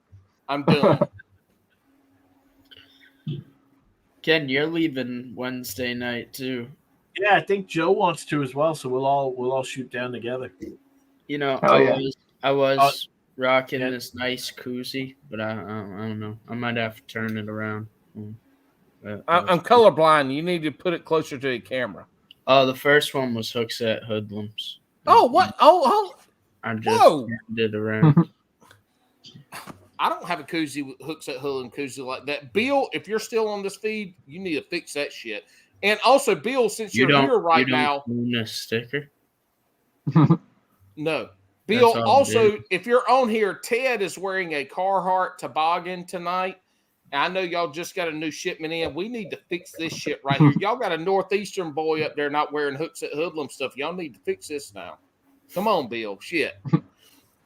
All right, so Ken, you ended up finishing. We talked about this briefly, but 10th in the Tenvitational, 10th in the Pro Series, 14th overall. 14th on Sunday, yeah. Okay. It was weird. They had so many events going on. Saturday was a trail event. Sunday was a trail event, and then both days was the Tenvitational and the Pro Series. And the Pro. So are you where you expected to be? Because I'm assuming you're going to fish for AOI and KBF. So are you on track to where you wanted to be, or are you a little ahead? Like Florida's one of those things where people are all over the place. Most people want to get out of Florida and survive. Does this put you kind of where you want to be or ahead? Yeah, I think I was in like 7th place, overall for AOI after this weekend, and then I bumped up when I registered for Murray because you get some points just for registering. But 7th place overall. I mean, it's better than I didn't really have any expectations going down. I was hoping that we did well, but going in with no real free time to pre-fish, it's a gamble, and same with going down to Lake Murray. We're gonna have a little bit more time going down to Murray. We should 2 days, so double the amount of pre-fishing time. Stop. We go, we'll get we'll have a 6-hour drive in the morning, so we might have some time on Thursday to do a little fishing, scouting. But again, it's still a gamble. You know what I mean? We're only going to have one full day to pre-fish. Yeah. But you've got some history on Murray too, right? You've been fishing the KBF long enough. They go down there quite often, so you have some history there. I only fished it last year, and that was another weird one. I went down. I went for a week. I went down and I got there on Monday, or maybe I got there on Sunday. I can't remember. But I worked while I was down there because I worked from home. So I pre-fished in the mornings, Sunday, Monday, Tuesday, and then I took Wednesday off and I fished. And I was hoping to work again on Friday. Pre-fishing went well, but it went terrible. So I took, I lost that Wednesday vacation day. So I fished 5 or 6 days, at least a little bit some of the days. And then I had 3 full days of pre-fish, and then I caught like 3 9-inchers, maybe a 12, maybe one was a keeper. But it was a terrible pre-fish. So I just was like, I was fishing all the muddy water up north. And I just asked John, I said, all right, I'm looking for cleaner water. And I knew that John had been fishing the clean water. So I just said, hey, show me some of the ramps you launched from, you know what I mean? And I looked at them and, I picked one. And, it turned out to be a pretty good spot. I placed 7th there. Conant did the same thing. They had a terrible pre-fish, him and Brundle and stuff. And they picked a random spot. Conant picked the same random spot, and he finished 2nd both days. So I did 7th the first day, and then the second day, I like to think I would have figured out the bite, but I didn't have the right rod with me because I did see some big fish in this one area, and I just didn't have the right rod to get into them. But, still 7th place, isn't bad. So I'm obviously going to check that spot out again this year. But again, I have no expectations going into this one. These are gambles. Once they start, April comes around and they start having the events up here, I'll start. That's when I'll use up my vacation time and really kind of buckle down. And I think if the weather holds, right, if we don't have some stupid ass teams cold front coming through the week of or the day of, I think the Murray tournament is going to put out bigger fish than the Hobie at Santee. Yeah. I think you're hitting that Murray tournament at the right time, where Santee, we're gonna hit it at a good time, but it's not the peak. Like at Santee, it's shallower water, warm up quicker. The bigger fish tend to move up in February. If the weather's average, if we don't have any stupid super cold stuff, or if the water doesn't drop for some reason. So I think we're hitting Santee a little bit later, because I'm fishing that with the Hobie BOS. Unfortunately, I can't fish the Murray tournament, but I think that Murray tournament is going to be one of the biggest bag tournaments this year. If the weather holds, right, if everything stays good, we don't get a bunch of rain, don't get cold, that right there is going to be a monster tournament. Yeah, I hope so. I mean, last year they had a ton of rain right before we got there, and that's what muddied up that whole, it was probably more than half the lake was mud. Yeah. So. Hey, Mike wants to know if you have any waypoints you could share him. No, I don't. Hey, Mike, I will tell you this from growing up in South Carolina. I heard taking a drop shot at the dam is the way to go. I heard that's suicidal. Look, the dam at Murray is where the stories of catfish bigger than cars comes from. That's where that originated from. You talking about the southern dam, or the one way up north up the river? No, it's the southern, the deep dam, the one way down south. I'm just fucking with you. It was a joke. Don't go fish anything I tell you at Murray. It was a fucking joke. God damn, y'all fucked that shit up. I won't be there. No, I was going to say, because there were some people that fished up at that dam up the river last time. Oh, well, so that would make sense, especially with a lot of rain, because that's going to be the first to clear up. Yeah. If you 2 or 3 days after that rain, that's going to be the first to start to clear up. So, I think it should be off limits though, because it's 25 miles away from the damn lake. You're not fishing the lake. It's not a Lake Murray tournament, but if you're 25 miles away. Hey, man, I mean, look, that's the great thing about kayaks. You can go wherever the fuck you want to. It ain't a bass boat. You get on the water, you can fish it. But see, that's the difference too. I think I had never fished y'all's lakes, but the lakes down here are a lot larger in general than some of the stuff y'all fish, right? Am I right or wrong? I don't know. Oh, yeah. Our biggest lake that we can fish that's public water is like 1,500 acres in Massachusetts. Oh my God. There are 4 other ones, and they're all private. Like 2, you can kind of fish some areas, or you can fish. You can do some shore fishing, but they're basically private. It's drinking water. So the biggest public lake in Massachusetts is 1,500 acres. Wow. Yeah. So going down south. That's what makes it difficult. Like I was telling Ted when he was talking about not fishing on Sunday. I was telling him about my first trip down to the national championship on Kentucky Lake. It's like for me it was terrible. Like I didn't know what the hell to do. It was huge. Yeah. There's coves. I'm fishing coves that are bigger than the lakes we have. All right. Yeah, I mean Kentucky Lake is a damn big. That's a huge piece of water. Yeah. And I did terrible. I mean, I quit after day 1. Went home.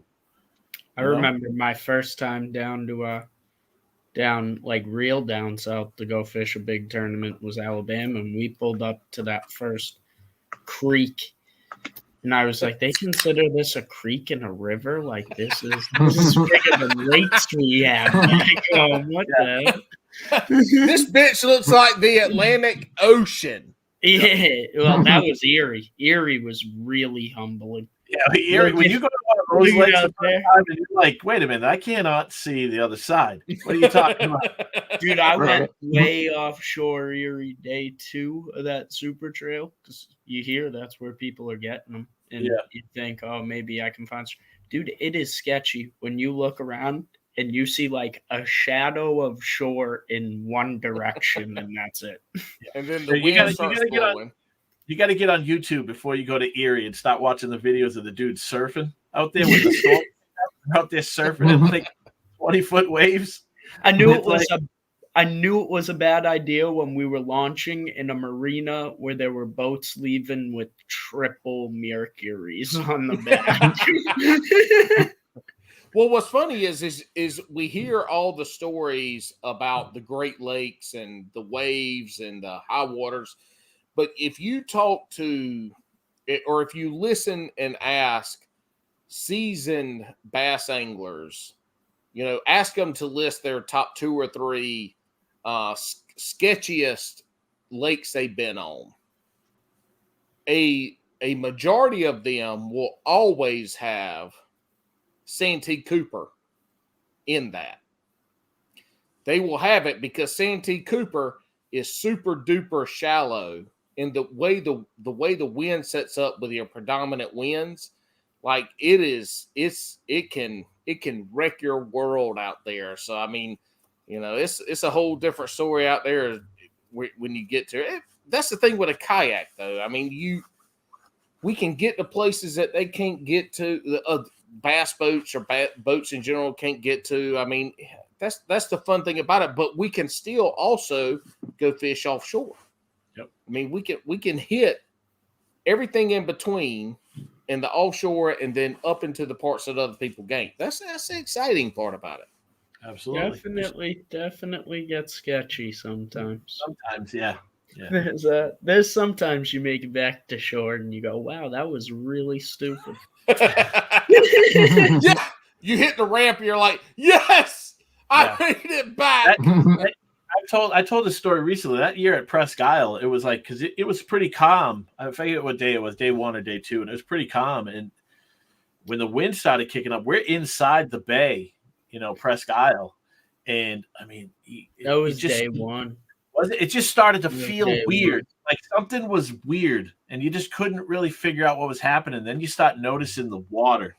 What it was doing, it was even. It was just slowly going up and slowly going down. And like at first, you could just kind of feel it, and you couldn't see it. And then it was like it was breathing, and it just kept getting higher and higher. And the next thing it was crazy. I still think though one of the sketchiest ones we've been on is probably one of our smallest, bigger lakes, and that was Winnie. That year we were up there for KBF, and that like micro burst tornado lightning, whatever that was, rolled through. That was one I made it to land and was very happy. I was assured. I heard that one. That one didn't hit me where I was at. Dude, we were crossing the boat lane, and it was bad. Actually, Jesse was with me for that one. Yeah. Dude, it was bad winds. You had bass boats running at, top speed to get out of there, and yeah, we crossed that boat lane completely. Were you paddling at the time too? No. Actually, that was my first time ever in a pedal drive. That was when I borrowed Johnny DeCenzo's. So that was even harder trying to learn how to pedal in that. So any other tips or any other recollections or funny moments from the Kissimmee Trail that y'all had driving down, at the house, fishing, going up? Any other little tidbits that y'all want to drop? We had some funny conversations. Well, look, this ain't no regular podcast. Like you can be free with these conversations if you'd like to share them. It was just regular, so much. I don't even remember. just regular banter. I mean, I'm going to put some of it out. Some of it's hilarious. We talked about old school ICP and DMX. Oh shit! Oh my god! Hold on, time out. Look, y'all, if DMX wasn't dead, I swear to you, earlier today, I take my chocolate lab with me and put him in the truck when I go do my job, crushing trash. And I get to the stoplight, getting onto the 440, which is a bypass, interstate bypass. And I'm sitting there, it's a long light, and I hear, and I look over like, oh, I got my headphones in, listen to a podcast. I look over, I swear to you, it's fucking DMX in the car beside me talking to my dog, who's in the passenger seat. And so I roll the window down, and I'm like, hey, he's like talking to my dog. Well, it was DMX. It was DMX. It was. That's all I get to say. He's the new Elvis. He ain't dead. You barking? No, oh yeah. That's why I'm saying it was DMX, because he was all up on it, man. It was cool as shit. Well, we're all right. We'll get to where they can find you. What's next for you, Ken? You got Murray coming up. We know that. What are you fishing? You're fishing the KBF, obviously. Are you fishing any of the other trails? I don't know. I don't think I could fit any more in. I mean, I'm fishing so many because I got EKF, Elite Kayak Fishing up here. We have a regional trail now. So I got those. I'm doing the KFL stuff, so that starts up in June. And then what I got KFL team are you on? The Massachusetts Maulers. The champions. Champs. Jeez. Y'all are like the Bulls. The 97, 98 Bulls. Dude, that team is stacked. Ken, Matt, Brundle, Ferreira, Patron, Marcone. That's the thing. That's the thing. I have to mention him just because he's the only one I didn't. So, but see, that's the thing is you list those names and you say, oh, Northeasterners. Every one of those motherfuckers are down there in the Midwest, the Southeast, Texas, Louisiana. They're fishing all those waters. They're finishing high. They're winning. Patron just came in third down in Kissimmee in the pro and the trail too, and he finished in the money day one too. He just moved up north though. He's not really a northerner. Yeah, wasn't he from Tennessee? Yeah, he's from down south, but yeah, he lives in New York now. But no, I mean, I make a joke about that. Yeah, I make a joke, but last year I think it was pretty much every trail event somebody from the Northeast was in the top 10. Yep. The ones that were farther away, like Texas and stuff, we didn't go down there. But yeah, the guys, we used to make jokes up here. I mean, Jason Gardner made stickers that said "No respect" one year because I actually have one. Yeah, they just blew us off. I mean, when me and Joe Daddio made the 10 that first year, those guys, not all of them, obviously, but some of those guys, they were like, they don't deserve it. They're because at that year, I think the state challenges were included in Angler of the Year and stuff. They were like, they don't have the same kind of competition that we do and blah, blah, blah. They don't deserve it. And then a lot of them treated us like we didn't deserve it. They didn't talk to us. They didn't sit with us when we went to dinner. We're in the 10 house with them, and Joe and I are sitting by ourselves every night for dinner. So it kind of, it didn't light a fire under our ass. So other people were like, oh, they got a chip on their shoulder, but it wasn't. We were just like, we know how to fish, and now that was at the beginning. Now we got Conant, Brundle, and, Ryan Nye, Tibbins, and all these other guys. Massachusetts had 3 rookies of the year in a row. Yeah. Well, yeah. Did Joe get rookie of the year? He did. Joe got, that was my rookie year. And then it was Brundle and then Matt. Conant. Yeah. Shit. Conant was in KBF. Conant was rookie of the year. Would win the national championship Trail and Series champ, Challenge Series champ. He literally won every fucking thing you could win. And everybody was like, "Oh, that'll happen every year." Well, it didn't happen this year, did it? Or last year, So yeah, but see, that's what's interesting though is we all have local anglers that could fish at a highly competitive level nationally, but are they able to do that, either family, financially, whatever it is? But when we start to talk, and let's take college football, right? College football, it's all about your team and then the conference you're in. So the SEC, the ACC, all this and that, and it's the same with fishing, right? People are going to pull for the folks that are in their area, and the ones that aren't in their area, they're going to talk shit about. But what happens is just like in football, we see those areas, those conferences, those people that succeed wherever they go, and you have to give them respect for that, and especially for folks in that Northeast area, because down here I'm fishing fucking year. There's not a day in the year I can't go put my kayak in the water. I don't have ice. Now there's children and work and shit like that keeps me from doing it, but I can do that every day. Y'all might be iced out for a month or 2 months. So, but it's interesting, and that was a big reason of having y'all on here, not just because I like Shags and he's a hooks at hoodlum, but having that perspective of y'all heading down to Florida, having a short pre-fishing time period, and going down there and finishing where you did, where other people struggled and didn't finish as high as you, that shows experience. It shows understanding bodies of water and how to find fish and then how to catch them. And so it's various. And the other thing about that, y'all traveling that distance, which I wanted to touch on, and we did, was how you interact with the folks in your house and around the tournament, and how you talk and what you do, because that's the camaraderie of kayak fishing that I've been a part of locally, and I see nationally with other people, is there's a lot of camaraderie and having that time together to do that. I miss how it used to be before COVID. I mean, I remember Lake George.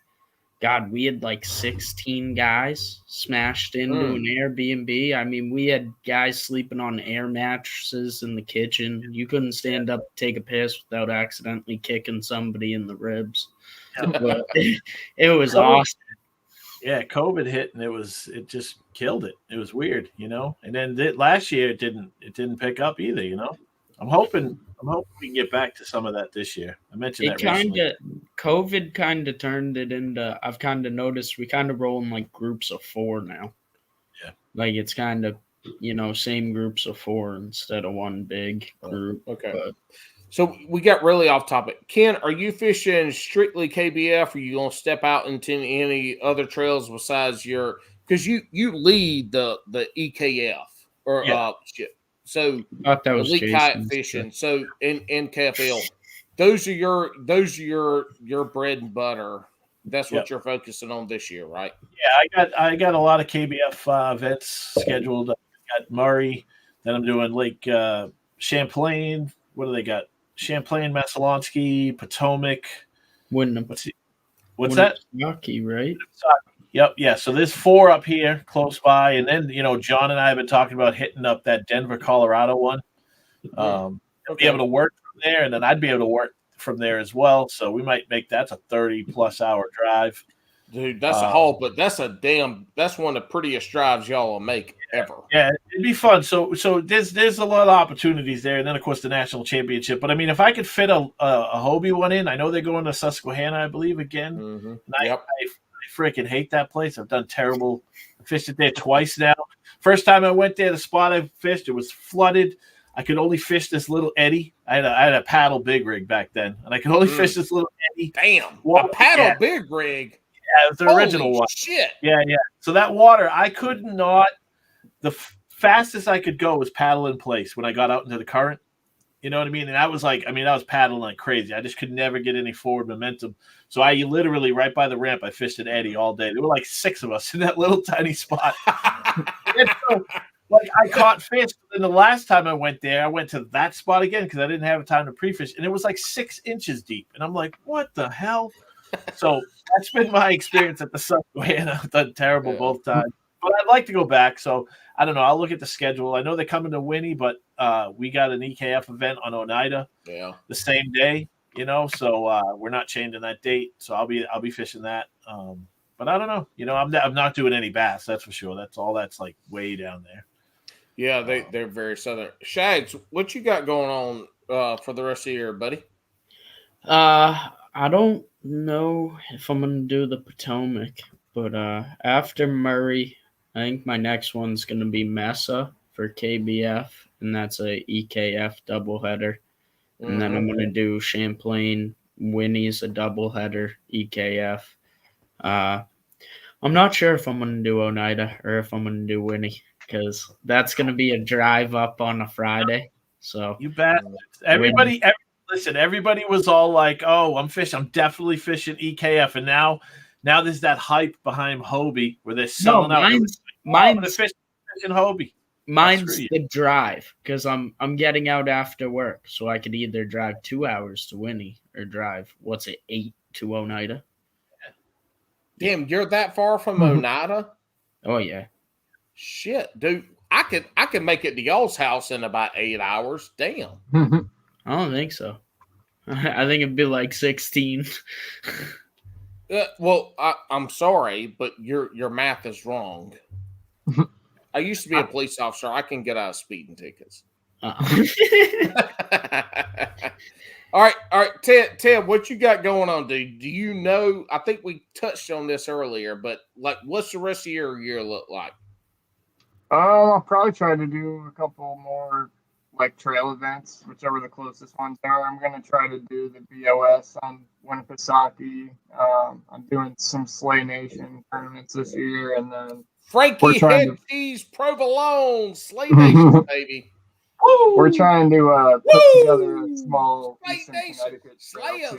Sorry, I didn't mean to interrupt you. Actually, I meant to interrupt you, but it's my podcast, so keep going.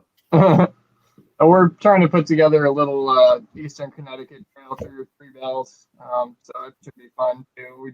We got our permits in over the weekend, so hopefully that'll pan out and get some buzz for that going. Nice. All right, sweet. All right.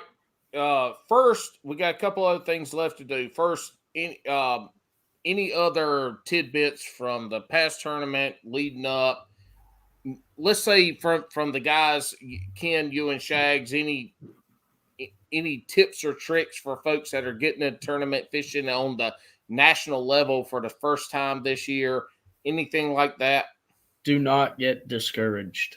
Everybody has those days in fishing. That's why it's called fishing, not catching. No matter how long you've been doing it. We all have days we skunk. Look at half the guys that were in the 10. Matt Scott caught, one day one. So in this sport, you can go from 0 to hero and right back to 0 real quick. So don't ever get discouraged. We all started there. When I started, I was in a $100 Coleman.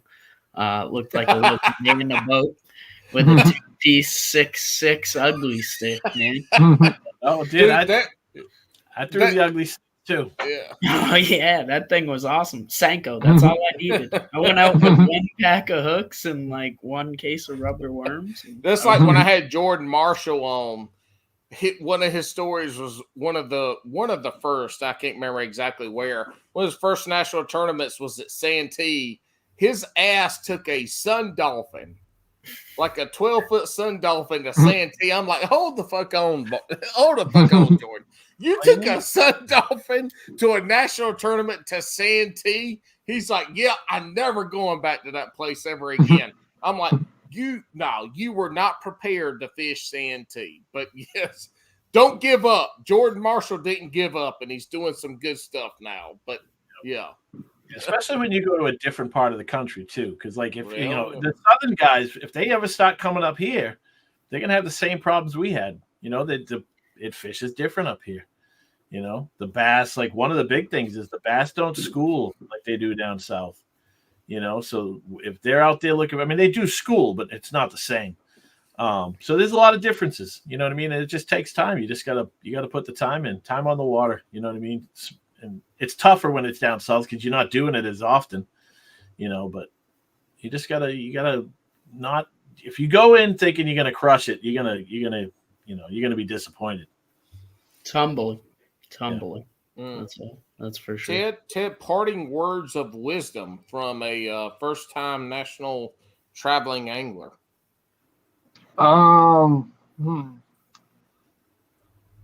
Watch out for otters, and if you're the guy that tried to steal my food at Wendy's at the airport, fuck you, dude. What? Whoa, what? No, back the fuck up. Back the fuck up, Ted. What? This dude tried to steal my food at Wendy's at the Orlando airport, dude. I almost had to throw hands. You got to tell the whole story. That's what I'm saying. How does somebody look? If somebody tried to steal my food, it's different than them stealing it if I wasn't looking. But what happened? Because I'm confused. All right, so I'm waiting in line. So I'm really confused right now. Paint the picture. I'm waiting in line, and there's like a shit ton of people because it's the airport and it's Wendy's, you know, so everybody's trying to get their food real quick. They're trying to get squared, non-frozen, freshly grilled hamburgers. Fresh. And so I'm waiting. Everybody's got their little number and shit, waiting for their food to get called. And I hear my number get called, but right before that, this kid kind of comes out of nowhere. I hadn't seen him anywhere in there waiting. There was all the same people that were with me in line were waiting in the same area I was. This dude just kind of pushes through everybody, and he's got like a piece of paper in his hand that's all like folded up and crumpled up and stuff. And they call my number, and he just walks right up and grabs the bag and starts walking away. And I'm like, hold the fuck up, dude. Like, I'm like, what number did you just call? And she says my number. I'm like, this is my food. I'm like, what's your number? And I point at the dude, and he just kind of puts his head down, turns around, just fucking books it, walks right away. He didn't have a number. That's slick. Yeah, I'm sure he does it every day. Yeah, that's smart. But what I'm going to tell you is there's two things you need to do. One is get a Hookset Hoodlum toboggan and get rid of that bitch you wearing now. and second, you need to gain some weight because ain't nobody doing that shit to me at no fucking Wendy's because I will snatch them up by the neck and whip them like a bullwhip. Like that shit ain't happening to fat people. They don't do that shit to fat people. They do it to skinny bitches like you. Fair enough. Why do you think I was at Wendy's though? I'm working on it. All right, we're gonna start wrapping this up. Typically, we have our shotgun questions, but since we've got two guys that have never done it, that shit would take too fucking long because I can't just ask the question and accept the answer. I have to put some stupid ass commentary in there. So let's, anybody you want to thank, your sponsors, the trails you fish with, or the ones you lead, it doesn't matter. Now's the time for you to shout out the people that you love. Could be your mama, your daddy, your girlfriend, your baby mama, your side chick. I don't give a shit. Just look, let's keep the podcast going for at least 8 minutes to 30 more minutes. But Ted, start it off, buddy. Who you want to thank for allowing you to fish? I want to thank my grandfather for sure for getting me involved in fishing when I was a little kid, taking me out, teaching me the ropes. My mom for holding everything down for me, watching my dog and everything while I'm down there fishing. And then I would say probably $3 for giving me the time off to make this a reality. And Team Hobie, Team Yak Power, and Kayak Cushion. Those are the three I'd really like to shout out. Stretching Lines too. They're great. All take care of me. So couldn't ask for better people to look after me. Stretching Lines, Damien Hookset brother. Hell, Hell yeah. There we go. Shags, my man. Holly, your folks' house. Start with Hookset Hoodlums. Thank you guys for all the apparel and everything you do, and bringing us all together. People like Paul to come take over Alex's podcast while he's gone. While he's got when his ass gets back, I'm gonna be able to get drunk and have a good time, and I have to fucking lead this shit no more. I want to thank Fresh Baits. Everything I usually throw for soft plastics has something to do with them. Especially go check out their new Hellamite for an Ed drop shot bait. I want to thank Dakota Lithium for powering my kayak, and we got some new things coming this year, maybe a trolling motor. So for powering that as well. So that should be nice. And then I want to thank Old Glory Outdoors, Joe. You know, Wait, who the fuck is Joe Brown? I don't know. I do know Meg Brown. Meg Brown actually runs it over there. So if you need anything, call and ask for Meg. Just kidding. Don't do that. It'll probably make her really upset. Call and ask for Joe. What's the direct line to get to Meg? I just called Joe like 5 times, and then usually on the 6th, I'll get a call back. But no, if you call the shop, the guys that work there are amazing. Zach, their manager, I'm actually going to be fishing a big boat series with him this year. I'll be co-angling out the back of his boat.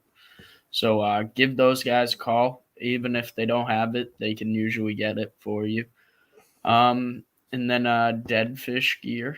And I want to thank Ken Wood, for kind of setting up the whole Massachusetts scene. Without MAKB, I wouldn't know any of this. That's where it all started. And then, even in 2018, man, you were the guy we all started traveling with. So thank you for starting this Northeast community in Massachusetts. Finally, somebody thanks me. Jesus Christ.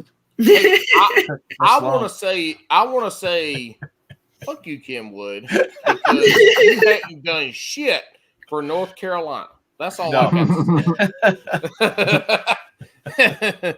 All right, Ken, holla out you all 95,000 trails you run, all the shit you do. Like this is your time to pimp your people. Yeah, I don't know. I thank Dakota Lithium. They were one of my first sponsors. I mean, I just got 2 60-amp-hour batteries in the mail today. That's Whoa! for the jeez. Yeah. I'm less than those batteries. now I just need to get that damn Newport Vessels motor. Hell yeah! And I'll be good to go. What kayak you putting that on? It'll be on the Jackson Big Rig for now. I'm going to be switching it up. Few months. I can't say anything about that. Okay. But I'll be switching it up. I'll be in a new kayak. But it'll still be a Jackson. But yeah, so thanks, Jackson. I've been, that I bought the Big Rig. That was my first big kayak, so I love it. I've stuck with them the whole time, and unless they do something really weird, I'll stick with them until I die, I guess. I don't know. Why the fuck do you have to take this podcast into that? Yeah, I don't know. Sorry. Just be happy about your.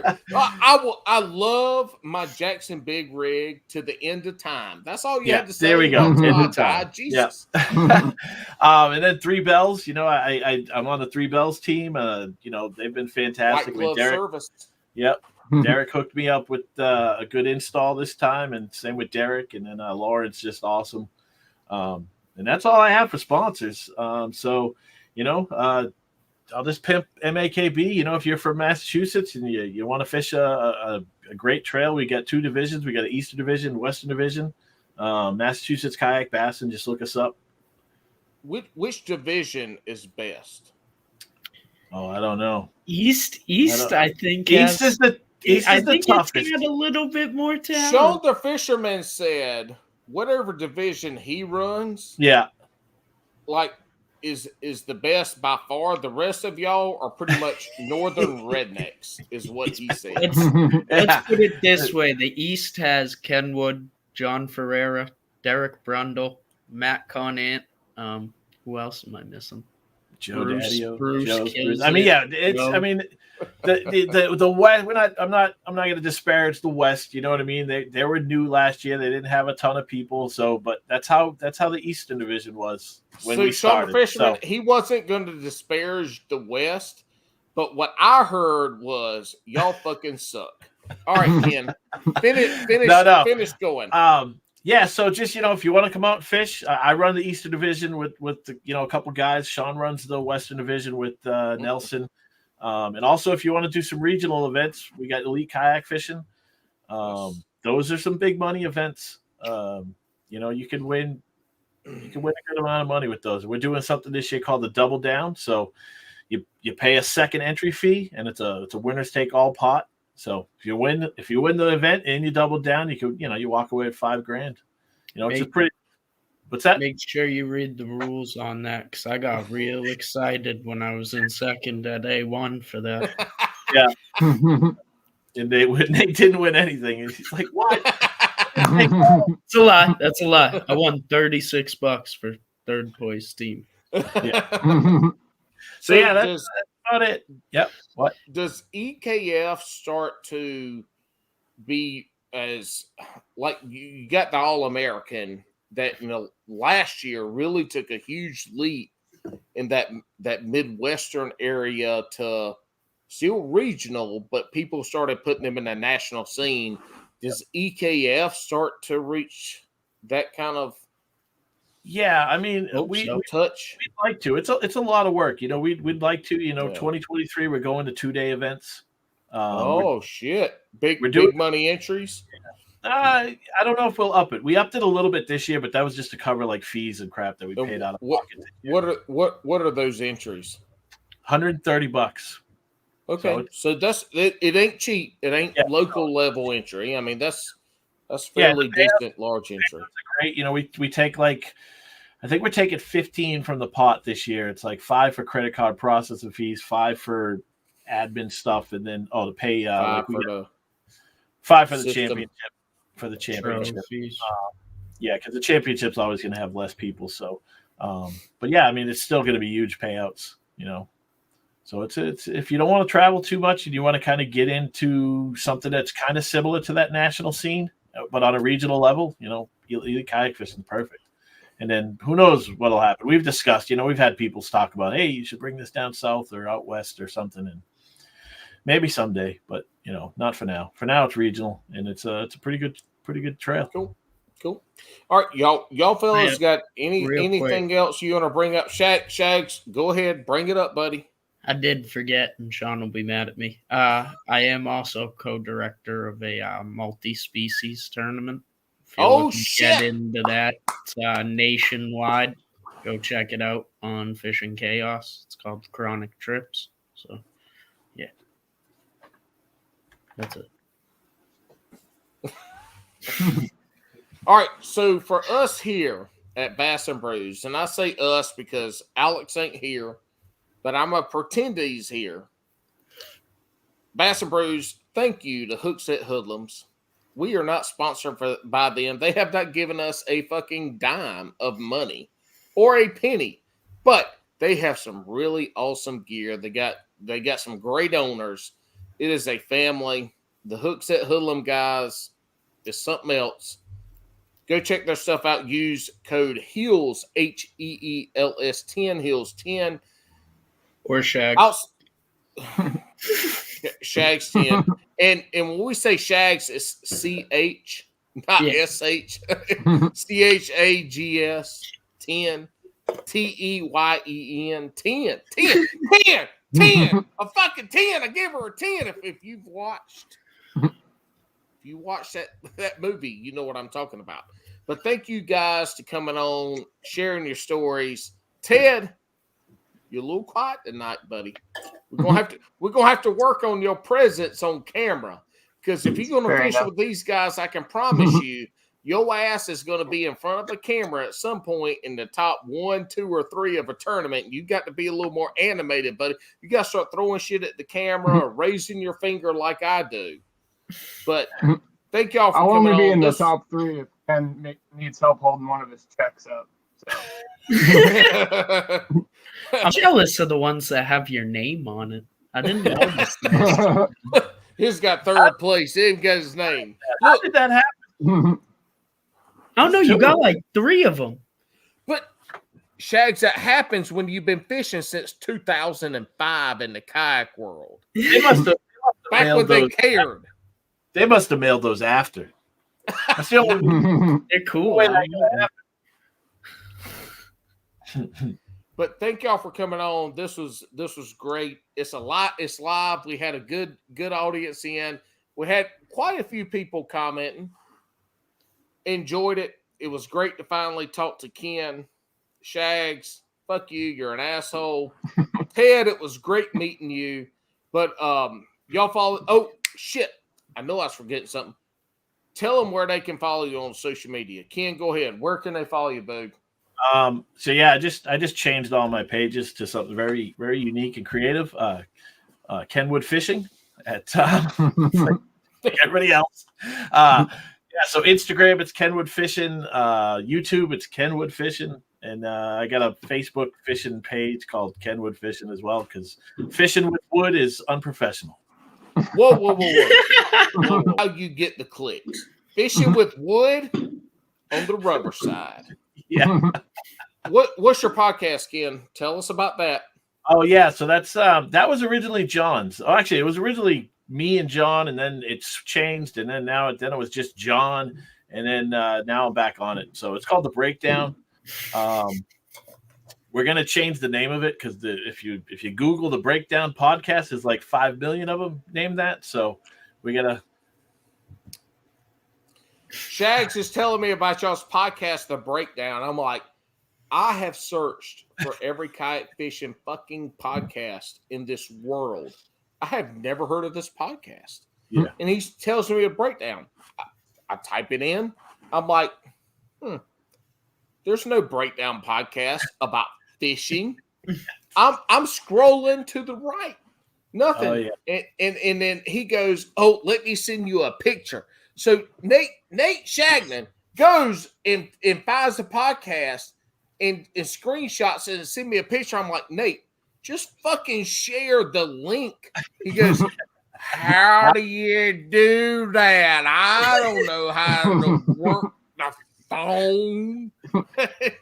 I'm like, look at the 3 dots in the top right corner. And he goes, oh, yeah, share, copy link, send it to me. That's how I found it. So I don't know what the fuck. I don't know why y'all shit doesn't pop up, but you can type in The Breakdown kayak fishing and you still don't come up. It's weird. I think it's just there's too many podcasts with that similar name. So it's a great name for what we wanted it to be, you know. Right. But yeah, it's too. So we're change it to the Kenwood podcast. I guarantee you it'll be first every time you search. But yeah, I've only been on the last 4 episodes. John did an interview with me once, just me and him a while back, but the last 4 have been just him and I. It's doing pretty good. Ken basically did what you did to Swamp Rat, just hopped on. Look, so I messaged Alex, says, hey, if you ever have an opening, I would love to come on. He brought me on. I kept his ass up for 2.5 hours. He invited me to be the co-host 3 episodes later. And now here I am sitting here talking to you assholes. Yeah. That's how it works. That's actually funny because the first time I did this show, there was an hour time limit. He was like, you're done in an hour. So hard. So hard to do an hour. I don't even know how you do it. You know? Especially all these side stories and stuff. And then we're like, what are we talking about? But even when Alex was here, he would be shutting shit down at 55 minutes. When Alex went off on his cruise, my podcast lasts 2 hours. Matter of fact, we're 2 hours and 8 minutes in, and this is average. When he gets back, he's going to have to fix his shit because we have grown the audience of people that like long-form podcasts. We're going 2 hours. We're going 1 hour and 45 minutes at the latest. So, all right. Anybody? Anything else? What am I missing? You can find me on Instagram at Shags29, CH29, and then my Facebook's just Nate Chagnon.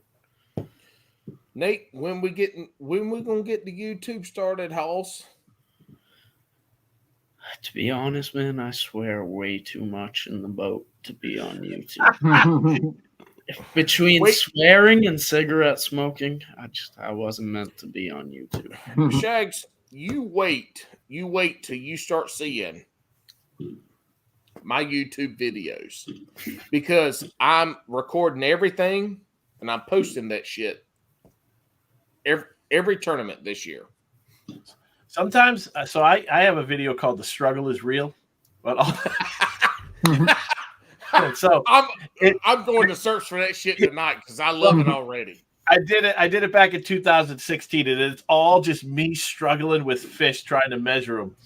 And I was watching it, and it was just so many cuss words. And I mean, at one point, I said, "Can we say the C word here?"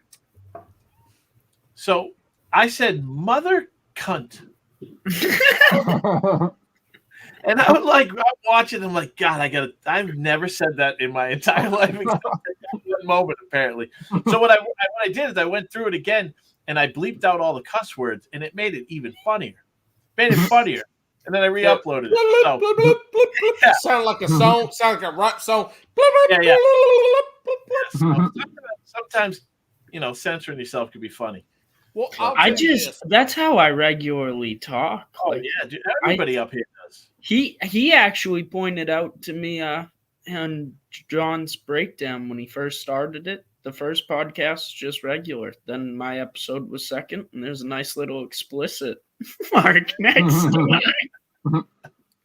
Well, so here's the thing. So I always tell our guests, I didn't tell y'all because we was running late and Ted showed up like 15 minutes after everybody else and fucked it all up. And, and Facebook, if you can start, Facebook sends me a message 18 times a day. You can start early, but you can't start 10 minutes late. That's what they tell me. So that's why I was freaking the fuck out today trying to tell y'all when we're going to, I was changing times anyway. Alex says, all right, Paul, you can't cuss in the first 2 minutes. So I was like, okay, why? He's like, YouTube will demonetize you. So when we get guests on, I go through, y'all are here. I go through, you can't say this, you can't say this, you can't say this, blah, blah, blah, blah, blah. This is what we talk about. No cussing in the first 2 minutes. Everybody's like, why? I'm like, because Alex said they'll demonetize you. I'm like, oh, I ain't never heard that shit before. Some of these motherfuckers got like 25,000 YouTube followers. But they also ain't Bass and Brews podcast where we cuss like there ain't no tomorrow. But Shags, what I'm telling you, listen, watch my YouTube videos coming up when I start catching fish again. Because I'm going to post my shit real like I do the rest of my stuff.